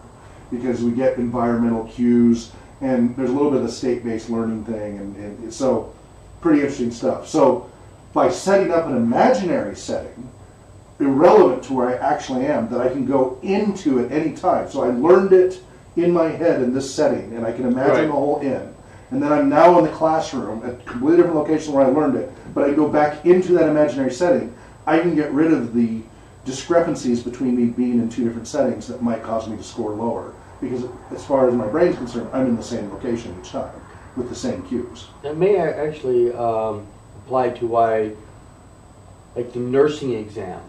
The nursing exam, you learn everything in the setting of a classroom with pencils and paper and the person talking in front of you. And then you take it into a closet with a computer screen and test on that. Yeah, and that can cause problems. Yeah. Yep. But if you can visualize and put yourself in the setting, then you're more potentially more likely to do better. Okay, so that's the encoding specificity principle for environmental influences. Okay, never mind, I elaborated. By providing, in my imagination at least, a more consistent environment for me to encode and recall the information, regardless of the actual physical environmental differences between studying at home and taking the test in the classroom. It would be interesting to test this using the scuba diver research to see if this imaginative approach made no, some, or significant difference. So, do the role-playing game underwater with the imaginary setting. Right. Do the scuba test, but add the layer of a role-playing game story elaboration, and then compare that between underwater, and land, and see how much, if any or not at all, it changed if they were able to keep their scoring the same between underwater and on land, whereas normally it doesn't. That would be an interesting. That would be a very much watched YouTube video. Deep dive D&D. Scuba divers role playing underwater. Underwater poker and stuff like that. Remember that on TV a long time ago? All right. And chess. This would, verbally, in the case of tabletop RPG, include rich multi-sensory descriptions and some interesting cognitive puzzles or riddles as games within the game. The approach greatly increases the variety of cues, visual, auditory, olfactory, tactile, gustatory, etc., available for each person to personally connect with, and also addresses anyone with aphantasia that might not benefit as much from purely mental image approaches. Define that word, please. Aphantasia is people who can't get a mental image. Got it. They imagine a scenario through other senses. Professor Colts, one of my professors, said he cannot visualize in his head. You can give all the adjectives in the world, he can't see it in his head.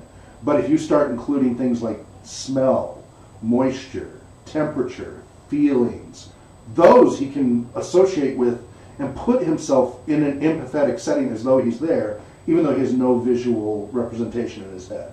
Got it. So aphantasia is this interesting, it's the mind blindness is another nickname for it. Excuse me, not mind blindness. I forgot. Third eye blind? Yeah, no, mind blindness is something else, that's there. The most ideal situation, I would have study partners to make the above even better. Likely this would be done with the participation of the study group or classmates as fellow players, as we work cooperatively to find all the information we need to complete our quest. All of the above is something I've often done for others for decades, and it has been amazingly effective for those participants. Unfortunately, I do not yet have anyone at a level yet to do it for me in my learning experiences in academic settings. But for the past year, I've been training a number of people these techniques, implementing training certification programs, and hope soon to have qualified individuals, I got to reword this, but qualified to implement these approaches and available to the public in the near future. This was something I whipped up in about an hour or two. for an assignment, and I've got to really clean it up. But I think it'll be, when it's done, a really nice paper. And then I've got a few references. So got some great feedback. This is we will go into this more in the future. It's definitely a more advanced topic, but it is directly relevant to one of the many benefits of role-playing games. This is focusing on the education aspect. You know. So how much with our certification classes are you planning on using this kind of research to bring it to life or to... So for the advocate one, this particular piece, you're not going to get too heavy for the advocate one. For the therapeutic and educational certifications, oh yeah, this is required. Okay, but what I'm talking about is not just learning about it, but implementing it in that class setting. How much of that technique are you going to utilize on him to make him learn this? Right. No, that is, so the platform that's being developed over time, so the introductory classes are going to be the pretty standard presentation, videos, but as you get into the intermediate advanced classes, you're going to play games to learn the content. It might be it's going to be play by post, it's going to be play by chat room, it'll be some play by video, but you literally, it'll be just like I've done in person, and you guys haven't gotten to do it yet. Yeah, did I run you through some of the educational? I haven't yet. No. But I did years ago. I run you through a role-playing game scenario, and you learn the topics in the game. Okay. So yes, but that's the more advanced stuff. I'm just trying to get everybody just the RPG advocate. Right. level. I'm just wondering because I hadn't seen anything written about that. I was like, well, are we going to practice what we preach? Yes. That's all I was. Will. Definitely. Okay. As I said, I got 13 years. Right. I know. And it's a lot to get sorted out and all these different exactly, things. and that's what I'm doing now. This platform, I now have 60 classes outlined. Just this last week. 60 separate classes outlined, breaking up all this knowledge into bite-sized chunks that'll be more manageable. Is this significantly different than the outline that you originally presented to me? Well, that's not our. So I didn't give you all the classes. I just gave you the outline of different certifications. Right. That hasn't changed. There's a dozen different certifications, but if you want to take paid classes to get the knowledge to, let's say you come in with zero knowledge. And you want to get to the point where you can pass all the certifications. These are all the classes that you would need to take to be able to pass those, in addition to real-world experience. When I'm finished uploading all the content I have on my hard drives and such, it'll be more than 100 classes. But again, there's different paths. So your path will still be the same path. Mm-hmm. Your path's still the same path. I'm just taking, because you guys are learning a more laissez-faire style here, but I'm trying to, okay, let's break it into a curriculum and make it scalable and measurable and all that. So I'm taking years and years of stuff and finally now breaking it down. So that, and that's the great thing about this exercise. Okay, it's one thing for me to just directly mentor, but that doesn't scale well. Right. And it's not very easily, consistently repeatable. It's another thing to try to do it all myself. I have all this knowledge, I can do it, you know, I have the sphere of knowledge, but I want to share that, right? Thomas Jefferson's, talked about when I light your taper, your candle with my candle, it does not diminish or take away from my light. It adds to it and lightens the world as a whole. So when I share knowledge with you and light your candle with that there's nothing lost on my part, and the more people I can do that to, the better. But there's a process of getting it lit that is time consuming. The Rube Goldberg lighting device. So anyway, so that is a topic I wanted to just run by you guys quickly, that you will see more incorporation. This has been bugging me because when I kind of put everything on hold a year ago so that I could bring people in, it has been, we're not eating enough of our own. We are eating enough dog food in that, the social stuff, those things we do. But the learning branch, which is what I originally started with back in 84, 85 with Realms of Inquiry and such, is using role-playing games to teach. I haven't really implemented that with you guys yet. And now I'm trying to get it organized so that I can do so. So yes, in answer to your question, we will be doing that. Okay. Looking forward to it. It's a lot more fun way to learn. Speaking of teaching, yes. I was thinking that once a month, a different one of us Can present a course. That would be awesome. as you guys become ready to do so. John, I'm expecting to start doing so in January, just a heads up. Do you have a specific topic? Because I was thinking Well, as the platform breaks things into pieces, mhm. you'll get access to that, and then you can do that. Because you're meant to be employee number 1 over at the LLC, Right. so you're going to be expected to be able to teach these things. But I got to break them up into pieces that are consistent and Okay. repeatable. Well, that's teaching on the platform. But in, Well- in our meetings here, we Right, do some teaching? but that'll get you on the same page Right. to teach here in the laissez-faire style. Okay. So that, yeah, my hope is January, February, you're going to start teaching some of the classes here in Okay. addition to whatever on the platform is paid for. So, That'll work. yeah, as you ramp up and, get the knowledge that's necessary. Now, you saw with Jacob how he went on about flow. Totally, I did not expect how much he had, because it wasn't showing up because of the other challenges he has. It wasn't showing up in the testing. But boy, did it show up when he's been there with flow state. Like, wow, that really stuck. And he did it for me. He covered the flow state stuff beautifully. So yeah, as we progress, I will expect each of you to do that. Because we'll keep bringing in new people. And, the volunteer world, there's churn. And so we'll end up repeating ourselves. And that's okay. That's how you refine and get better. So yeah, Dan, same thing. As you get better at it, as new people on board, or even just for practice with the rest of us, you will take turns teaching subjects as we reiterate. Which we're going to now do a quick. Okay, we have a choice now. I can either throw a quiz at you right now, or we can just go ahead and cover 2 more topics and worry about. We're doing the 4-hour dump next week. Which would you prefer, a quiz or reiterate 2 more topiks? It's going to be the flow and Bartle stuff again to just refresh, because that's. Let's go ahead and do the refresh. Yeah. Hey, that's my vote. You want a quiz or refresh? Well, for I'm you, trying to I determine whether or not I get more from a test or from lecture. what's that? He's trying to decide if he learns more from the I'm test. trying to figure out what I get more from a test or a lecture. Okay. Let's go with test. So he wants to do test, John.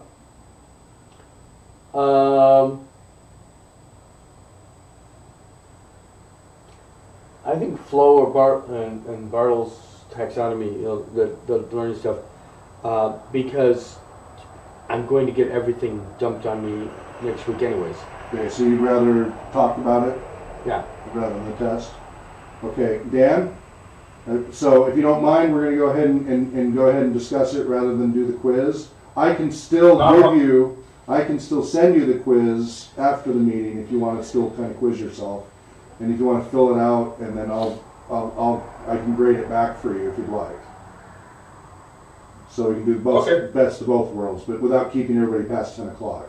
We got in the habit of going after 10 o'clock early on, and everybody has long drives, so I'm trying really hard just to wrap up at 10. But if you're okay with when they leave, I will gladly send you the quiz and we can go through it and do it that way for you. Does that work for you? You don't have to worry about the test because I've got work early in the morning anyway. Okay. And you're going to get hit with all of this next week anyway with the 4-hour thing. Okay.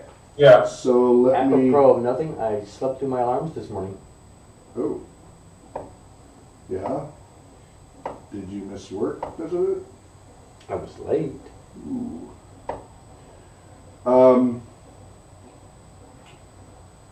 Okay, so let's start with scroll way down here. This browser's checking that I literally slept through 3 different alarm clocks. out. All right, so let's start with flow. Flow's done it. So this is all related to optimizing the experience of role-playing games for maximal immersion and achieving that maximal flow state. I often mention immersion and flow as they're 2 separate but directly related experiences. I'm open to better terminology, but that's the current terminology I've found to work. So my short definition of immersion is the degree to which the role-playing game participant is engrossed in the activity. This is measurable on Likert-style scales using a wide number of assessment tools. A flow is an optimal state of immersion that can lead to maximal performance by the participants. So again, immersion, the degree to which the participant is engrossed in the activity, so it's on a scale. Flow is the optimal, so that's at the far end, the maximum on that scale of immersion that helps them perform at their best capacity. While immersion is pretty measurable, flow is trickier to measure. There are degrees of flow, but it is more binary in other ways. You're kind of in flow or not. Right. You can have a more intense flow experience and a less intense flow experience, but you're either in flow or not. Immersion's a whole granular, like a little immersion, some immersion, more immersion, lots of immersion. It's less binary. Flow is you were either in flow or not, and then how intense was it? When you're in that full flow state, when all the participant experiences aspects are on, they're most likely to be the most productive and have the best performance state possible, and the highest enjoyment levels. Usually that's the case. There might have been some distress, but they're usually having a good time. You guys have all already seen my 10-minute lecture on flow, right? You've also played that just 2 weeks ago, right, Dan? I'm there in my white suit talking about flow and basketball and gaming and all that. You've seen that video. Okay. So you want to make sure you get really familiar with all the terminology in that video, because it's generally all in the test. Again, the RPG Advocate test, it's 200 questions from a bank of over 300 questions. So which ones you'll get hit with, but you will definitely get hit with lots of flow questions, because all these optimizations are about trying to maximize that experience. Now, there's some debate about whether role-playing games qualify, that you can even achieve a flow state. And I stumbled across that on Wikipedia some months ago. I was quite surprised, because we experience flow all the time. But academics and such say, no, it's not possible, because the nature of the activity makes it impossible for you to achieve a flow state. That's news to me. I only recently came across this. That sounds like someone who's never played the game. Yeah, that's what it sounds like to me. It sounds like somebody who's looking at it in an academic way who doesn't understand it experientially. I mean, if your comparison is going to be being in the zone in sports, I've experienced both. Right. Or in both places. Yeah. It's the same feeling. It's the same loss of time, the environment disappears. Yep, totally. So, but I watched a whole Facebook discussion with Darren Coe, who's a somewhat contentious. He likes to really mix it up. I think it's intentional. I think he likes to play the devil's advocate. I don't know him at all, but he's in the Facebook Role Play Theory Study Group. If you're not a member yet, I highly recommend it. Dr. Sherilyn Bowman and all the others are all on Facebook? Yes, Facebook. It's the Role Play Theory Study Group. And I have a link under the optimization page to that whole discussion. So he's kind of the one who's saying it's not possible, but he does a lot of research in role-playing games. So he does understand gaming to some degree, and he claims that it's not possible. My personal experiences, repeated observations, discussions with others, and formal assessments of participants seem to indicate not only a strong sense of immersion, and he didn't argue you couldn't have immersion, he just argued you couldn't have flow. But I've seen intense flow state experiences. But there's a lot of variables that can prevent participants from experiencing this flow state. And again, that optimization page on the website, that's a book. Right. Just optimizing the experience is a book.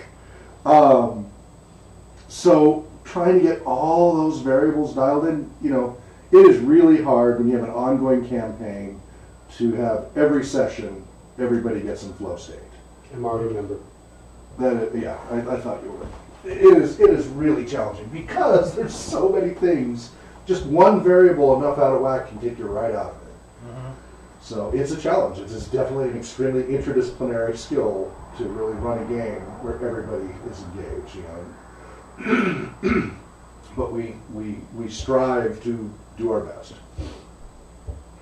So flow, here's the standard but lengthy definition.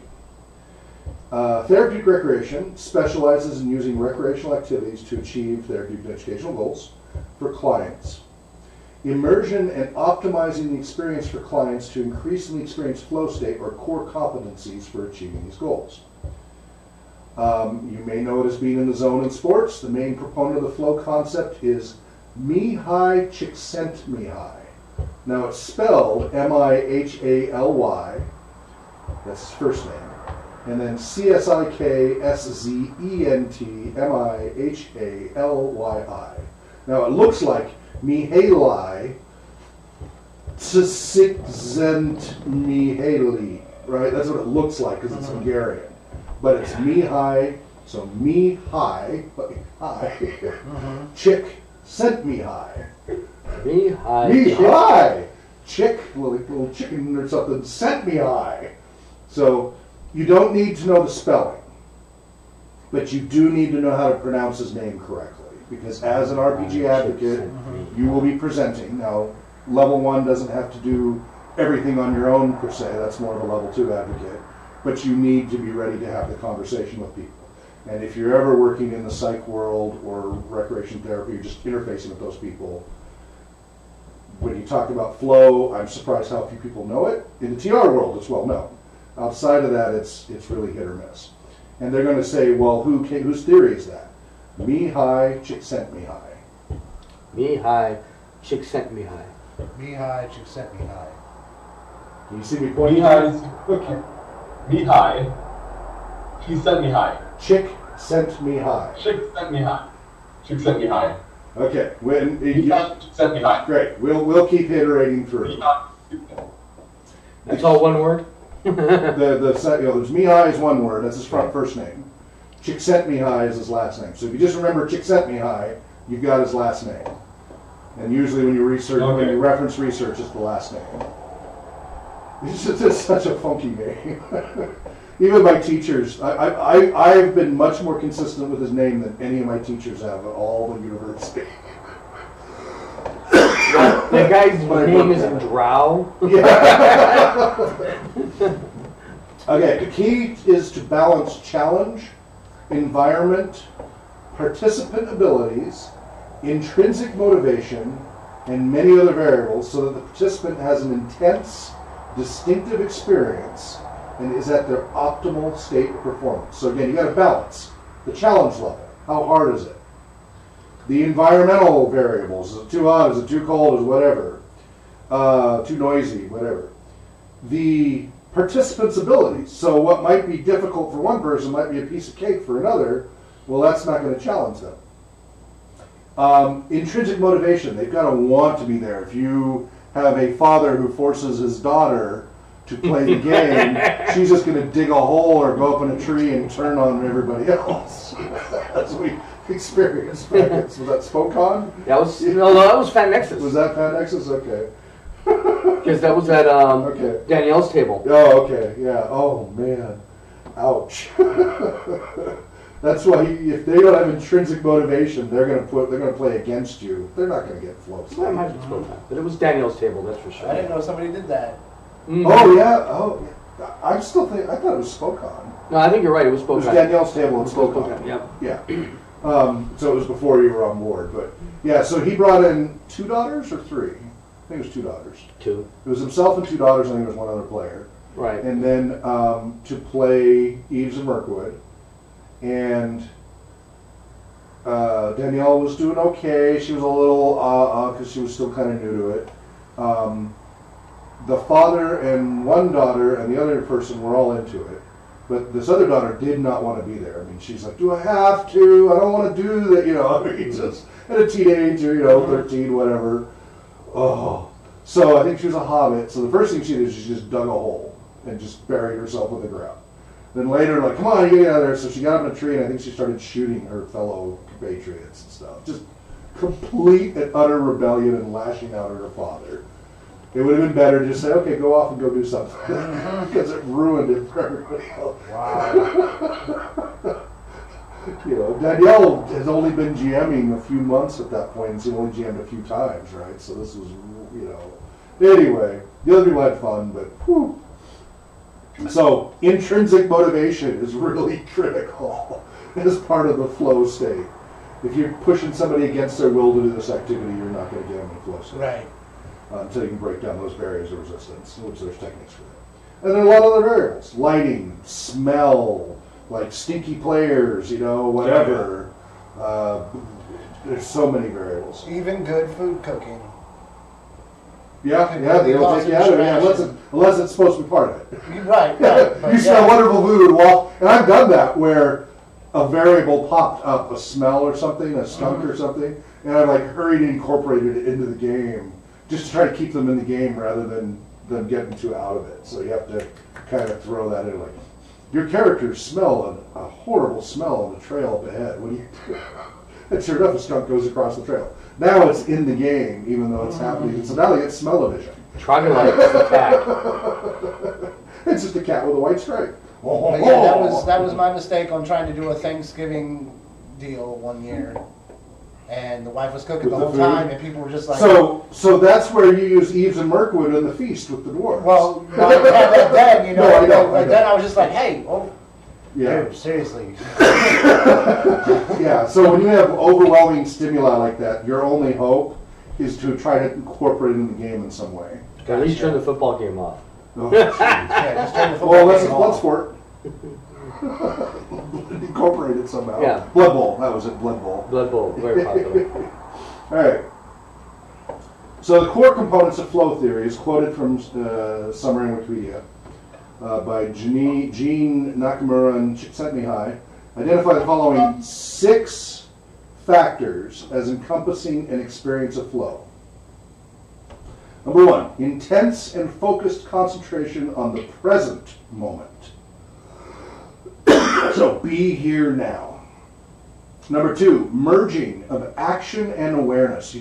There's no thought about doing. You just do and it's automatic. You're on a motorcycle, you lean into it. You don't think, oh, I need to lean and then make it happen. It just happens. It's automatic. Automaticity is the cognitive neuroscience term, which just runs on automatic.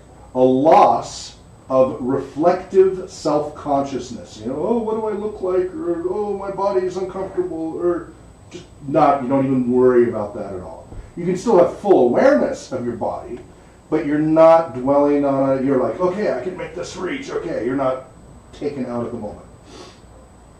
A sense of personal control or agency over the situation or activity.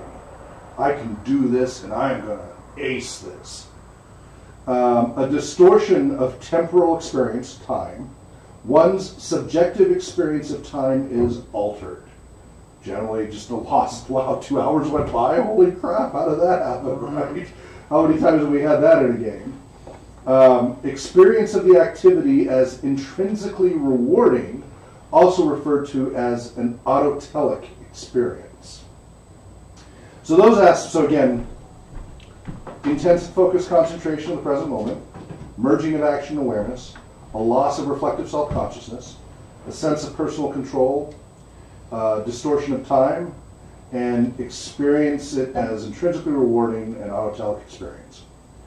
So those aspects can appear independently of each other, but only when all 6 of them are in combination do they constitute a so-called flow experience. Additionally, psychology writer Kendra Cherry has mentioned 3 other components that Csikszentmihalyi lists as being a part of flow experience. Immediate feedback, feeling that you have the potential to succeed, and feeling so engrossed in the experience that other needs become negligible. Role-playing really, the immediate feedback with gaming is excellent. That's really, really powerful. And in fact, in that paper I put online, that's one of the things on the comments, oh yeah, there's great feedback. And I was like, yeah. You haven't read my other paper, have you? Feeling that you have potential to succeed. So that is a critical thing that some game masters don't do well. So one of the things we always try to emphasize as game masters is we are not antagonistic to the players. We are supportive of the players. Your NPCs can be antagonistic. I'm going to get you, you worthless scum, and I'm going to rip your heart out, and you can't succeed no matter what. In character, that's fine.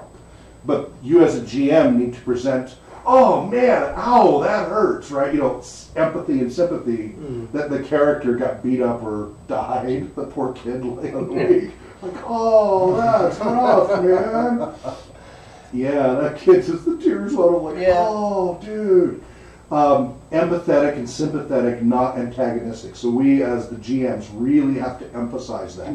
And when you're working with older adults who are mature enough, you don't have to really exaggerate it. They get it. But you don't always know, unless you've known them for a while, whether they can pick that up or not. So it's best to exaggerate it. Just to really emote out loud that you are rooting for the players. You want this game to go on for every one of them. You don't want the characters to die. And you will say that throughout the game. Unless you're playing Paranoia or Cthulhu. Right, Paranoia. No, Cthulhu, I'm still empathetic, again, out of character. So really, really important that they don't feel that you are a killer GM. That you just want to dominate and control and you're a control freak and stuff. Because there are plenty of GMs who are. Mm-hmm. And there are people who still have fun trying, but it becomes an antagonistic competitive thing rather than cooperative. Mm-hmm. And my research so far has really shown that the cooperative stuff, with a few exceptions of individuals, individual variants, but overall, when it's everybody feels cooperative, the experience is much, much better. Because when they feel the GM's rooting for you, but you can still die, there's still consequences, they feel like they can succeed. Even in overwhelming odds, it's at least worth giving a shot because they don't feel like it's hopeless. If it's like no matter what you do, the GM is going to thwart you and you're always trying to outsmart the GM, but he'll always find a way to thwart you, that is not an encouraging situation that's going to lead to flow state. It's going to lead to learned helplessness. Feeling so engrossed in the experience that other needs become negligible. You don't think about hunger, you don't think about thirst, you don't think about sleep. You Having to go to the bathroom. Yeah. So those are some other key ones that are worth noting that you experience in role-playing, in all the formats, really. So there's a great diagram of, and this is in the video, of course, the flow, the challenge level, and participant capability. Really, really important that you find that balance. If it's too low, they're bored. If it's too high, the anxiety's too high, they feel they can't win, they're not going to experience flow. It's really a lot of variables. You can get them close, you've got arousal and control and relaxation, but then you get worry and apathy and anxiety, etc. So, flow theory postulates 3 conditions that have to be met to achieve a flow state. So first we've talked about the factors, the 6 to 9 factors necessary as part of the experience. But here's the 3 conditions. Number one, one must be involved in an activity with a clear set of goals and progress. This adds direction and structure to the task. How much better can you get on that than a role-playing game? Right. You know, here's your quest, here's your mission. We spell it out, unless it's a pure sandbox, and even that usually they figure it out. Number 2, the task at hand must have clear and immediate feedback. We've got dice, we've got rules, we've got structure, we have an immediate dialogue, whether it's LARP, whether it's computer-based. What's that? Did you say something? I didn't say anything. Oh, okay. This helps the person negotiate any changing demands and allows them to adjust their performance to maintain the flow state. So they keep getting feedback. And think about it in any learning situation. Think about how many times you had a teacher or a mentor or a boss who's not letting you know if you're doing a good job or not. And it makes it hard to enjoy when you're worrying all the time whether am I doing it right, am I doing it wrong? I don't know, he's not telling me. Well, in role-playing, we're constantly given feedback, one way or the rules or the dice or something's doing it. You've got numbers, you've got great feedback all through. And number 3, one must have a good balance between the perceived challenges of the task, and that's perceived is critical. It's all about the perception of the task at hand and their own perceived skills. Because you have some people who are overconfident, some people underconfident, and their skills may be much better than they think they are, but it's their perception of their skills that will affect whether their anxiety is too high or not.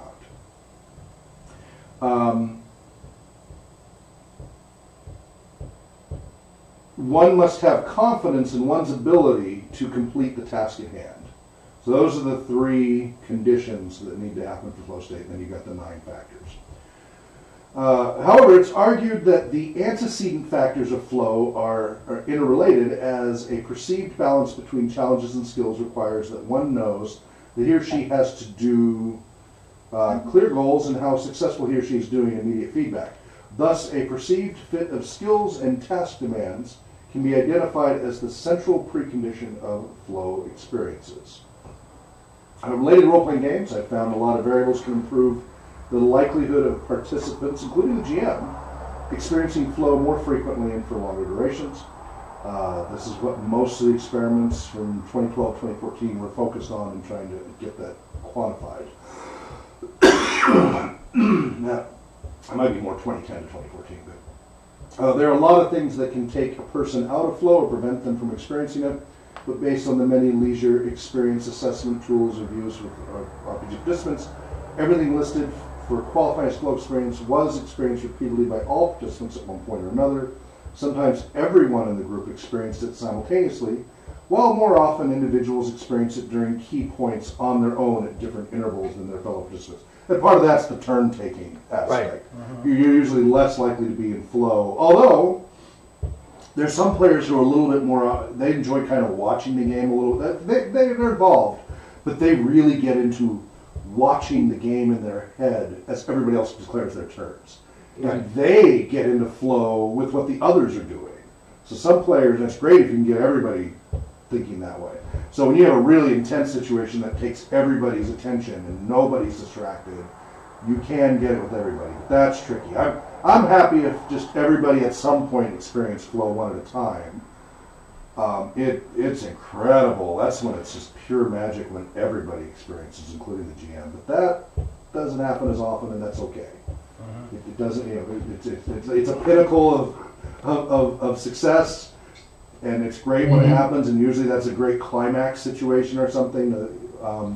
You know, for the climax of the campaign or something. But don't be frustrated if that's not a consistent thing, because that's, wow, a lot of things have to line up for that. Okay, so that's, I guess we'll leave it at that for flow, because the rest is just lists of variables, and a long list of variables, and that's fine.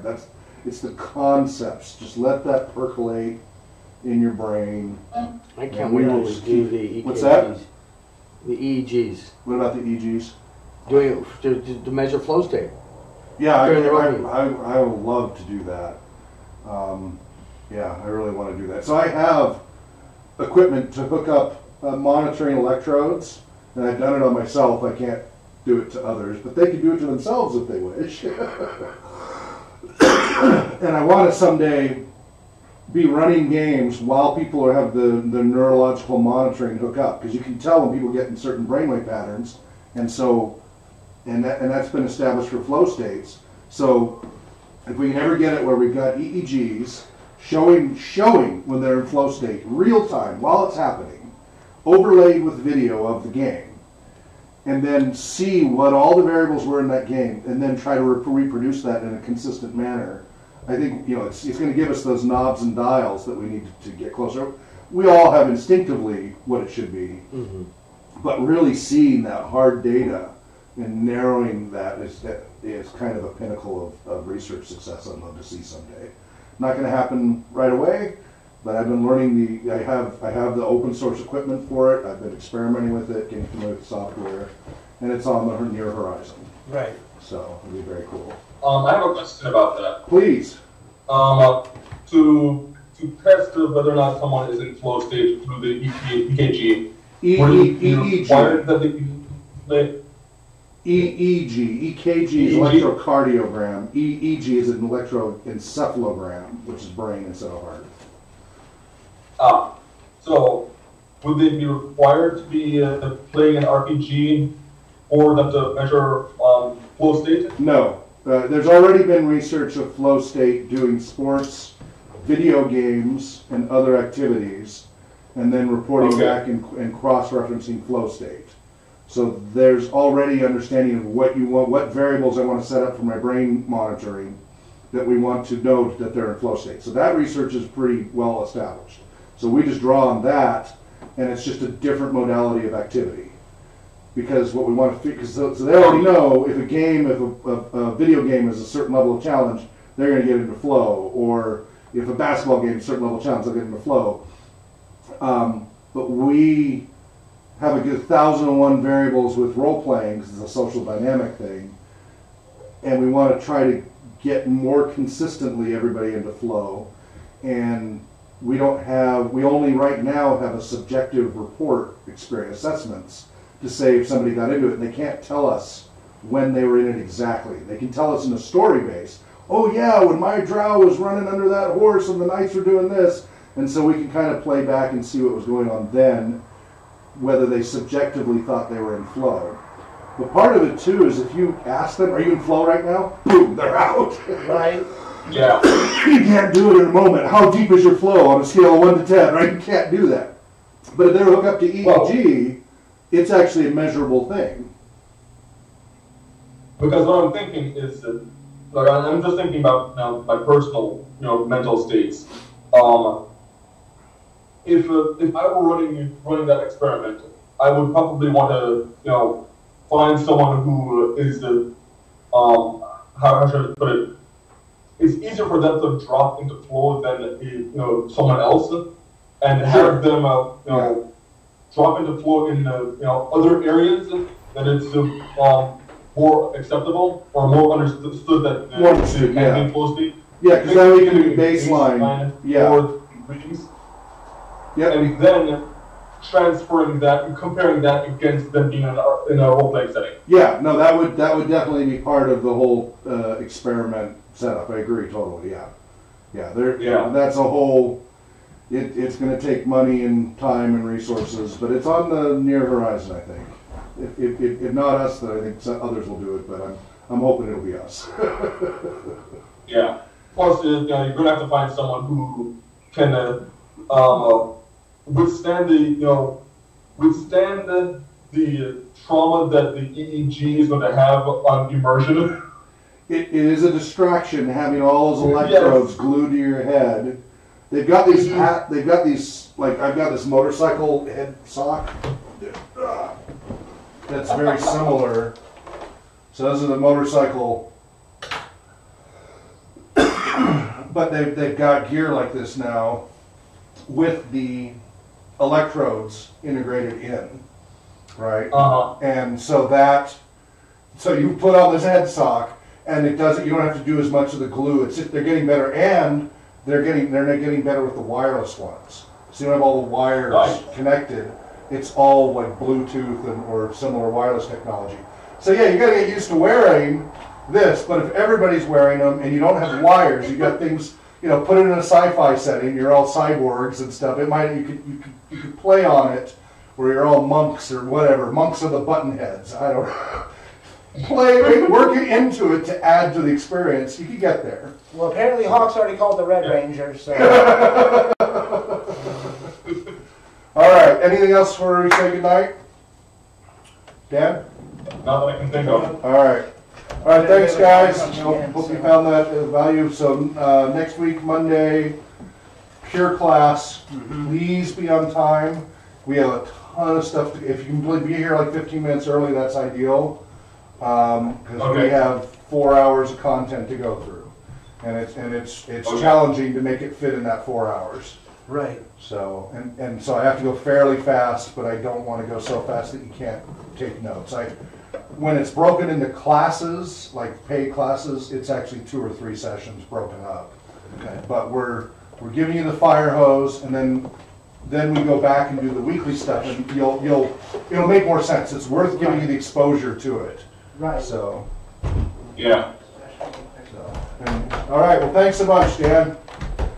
And you have a wonderful night. Have a wonderful week. And I guess I'll see you Monday. I'll see you online, probably. You need to hang out in Discord more. Yeah. We need to see you in Discord more. Chatting in there. Yes. All right. Have a good one. Okay. All right. Take care. All right. Can I keep this copy? Sure. Feel free. Did you look at No Thank You Evil, I'm a Guide yet? Not yet. I'm in the middle of finals. I understand. I'm freaking out about the 4 hours I spent today. 'Cause I've got my big tests, 2 big tests tomorrow. Maybe what Danielle did today. Yeah, but I gotta juggle, Yeah. With a couple of new guys on board and stuff, I'm really nervous about any gaps. So. Is this yours? Yes. Okay. So how's the home front? Still on the search for a place. Okay. I started searching for a job up here in Spokane. Is the house sitting in place right now? No, that fell through. You didn't go yet. Oh, gee. His house went. So we've been over trying to help him when we can, but we gotta take care of ourselves too. So Yeah. That's too fast. we took a risky jump the way we moved down Yeah. here. We knew we could have some Yeah. issues, so we're all right with it. We accept the consequences of our actions. So All right, well, cool, man. Glad you made it. So yep. I'll see you online and Everybody buy lottery see you tickets. Monday, right? All right, okay. You too.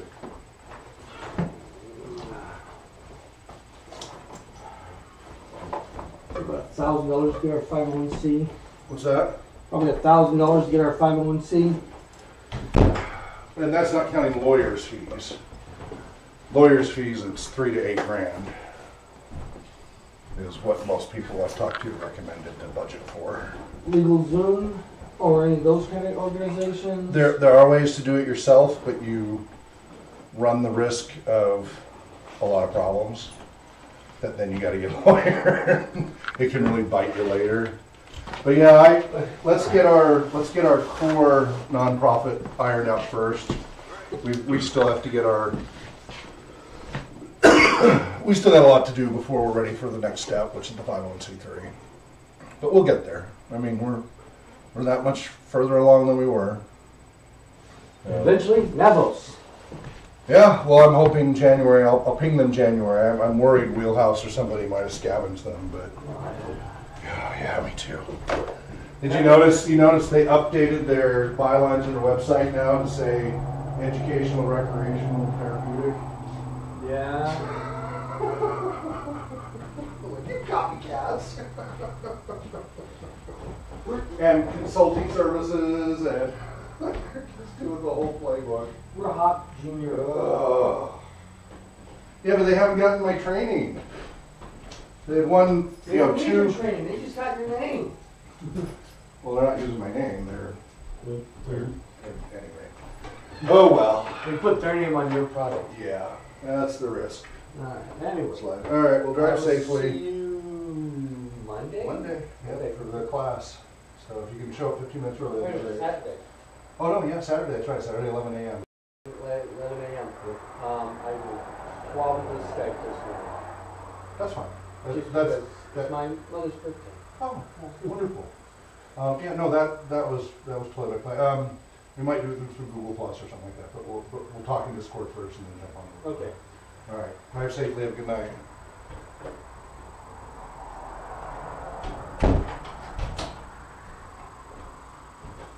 Okay. Study. Gotta study.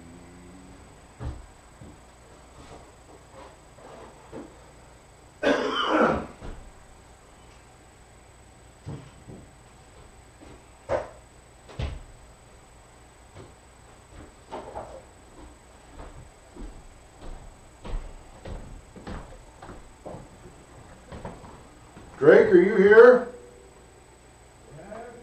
Okay, we're done. We are finished. How are you doing? Oh, hanging in there.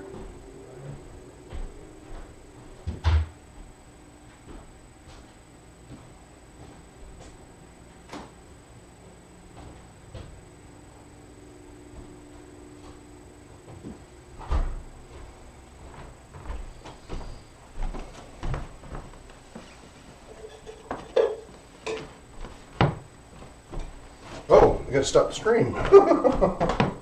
You guys don't even know the rest. Alright, see you next time.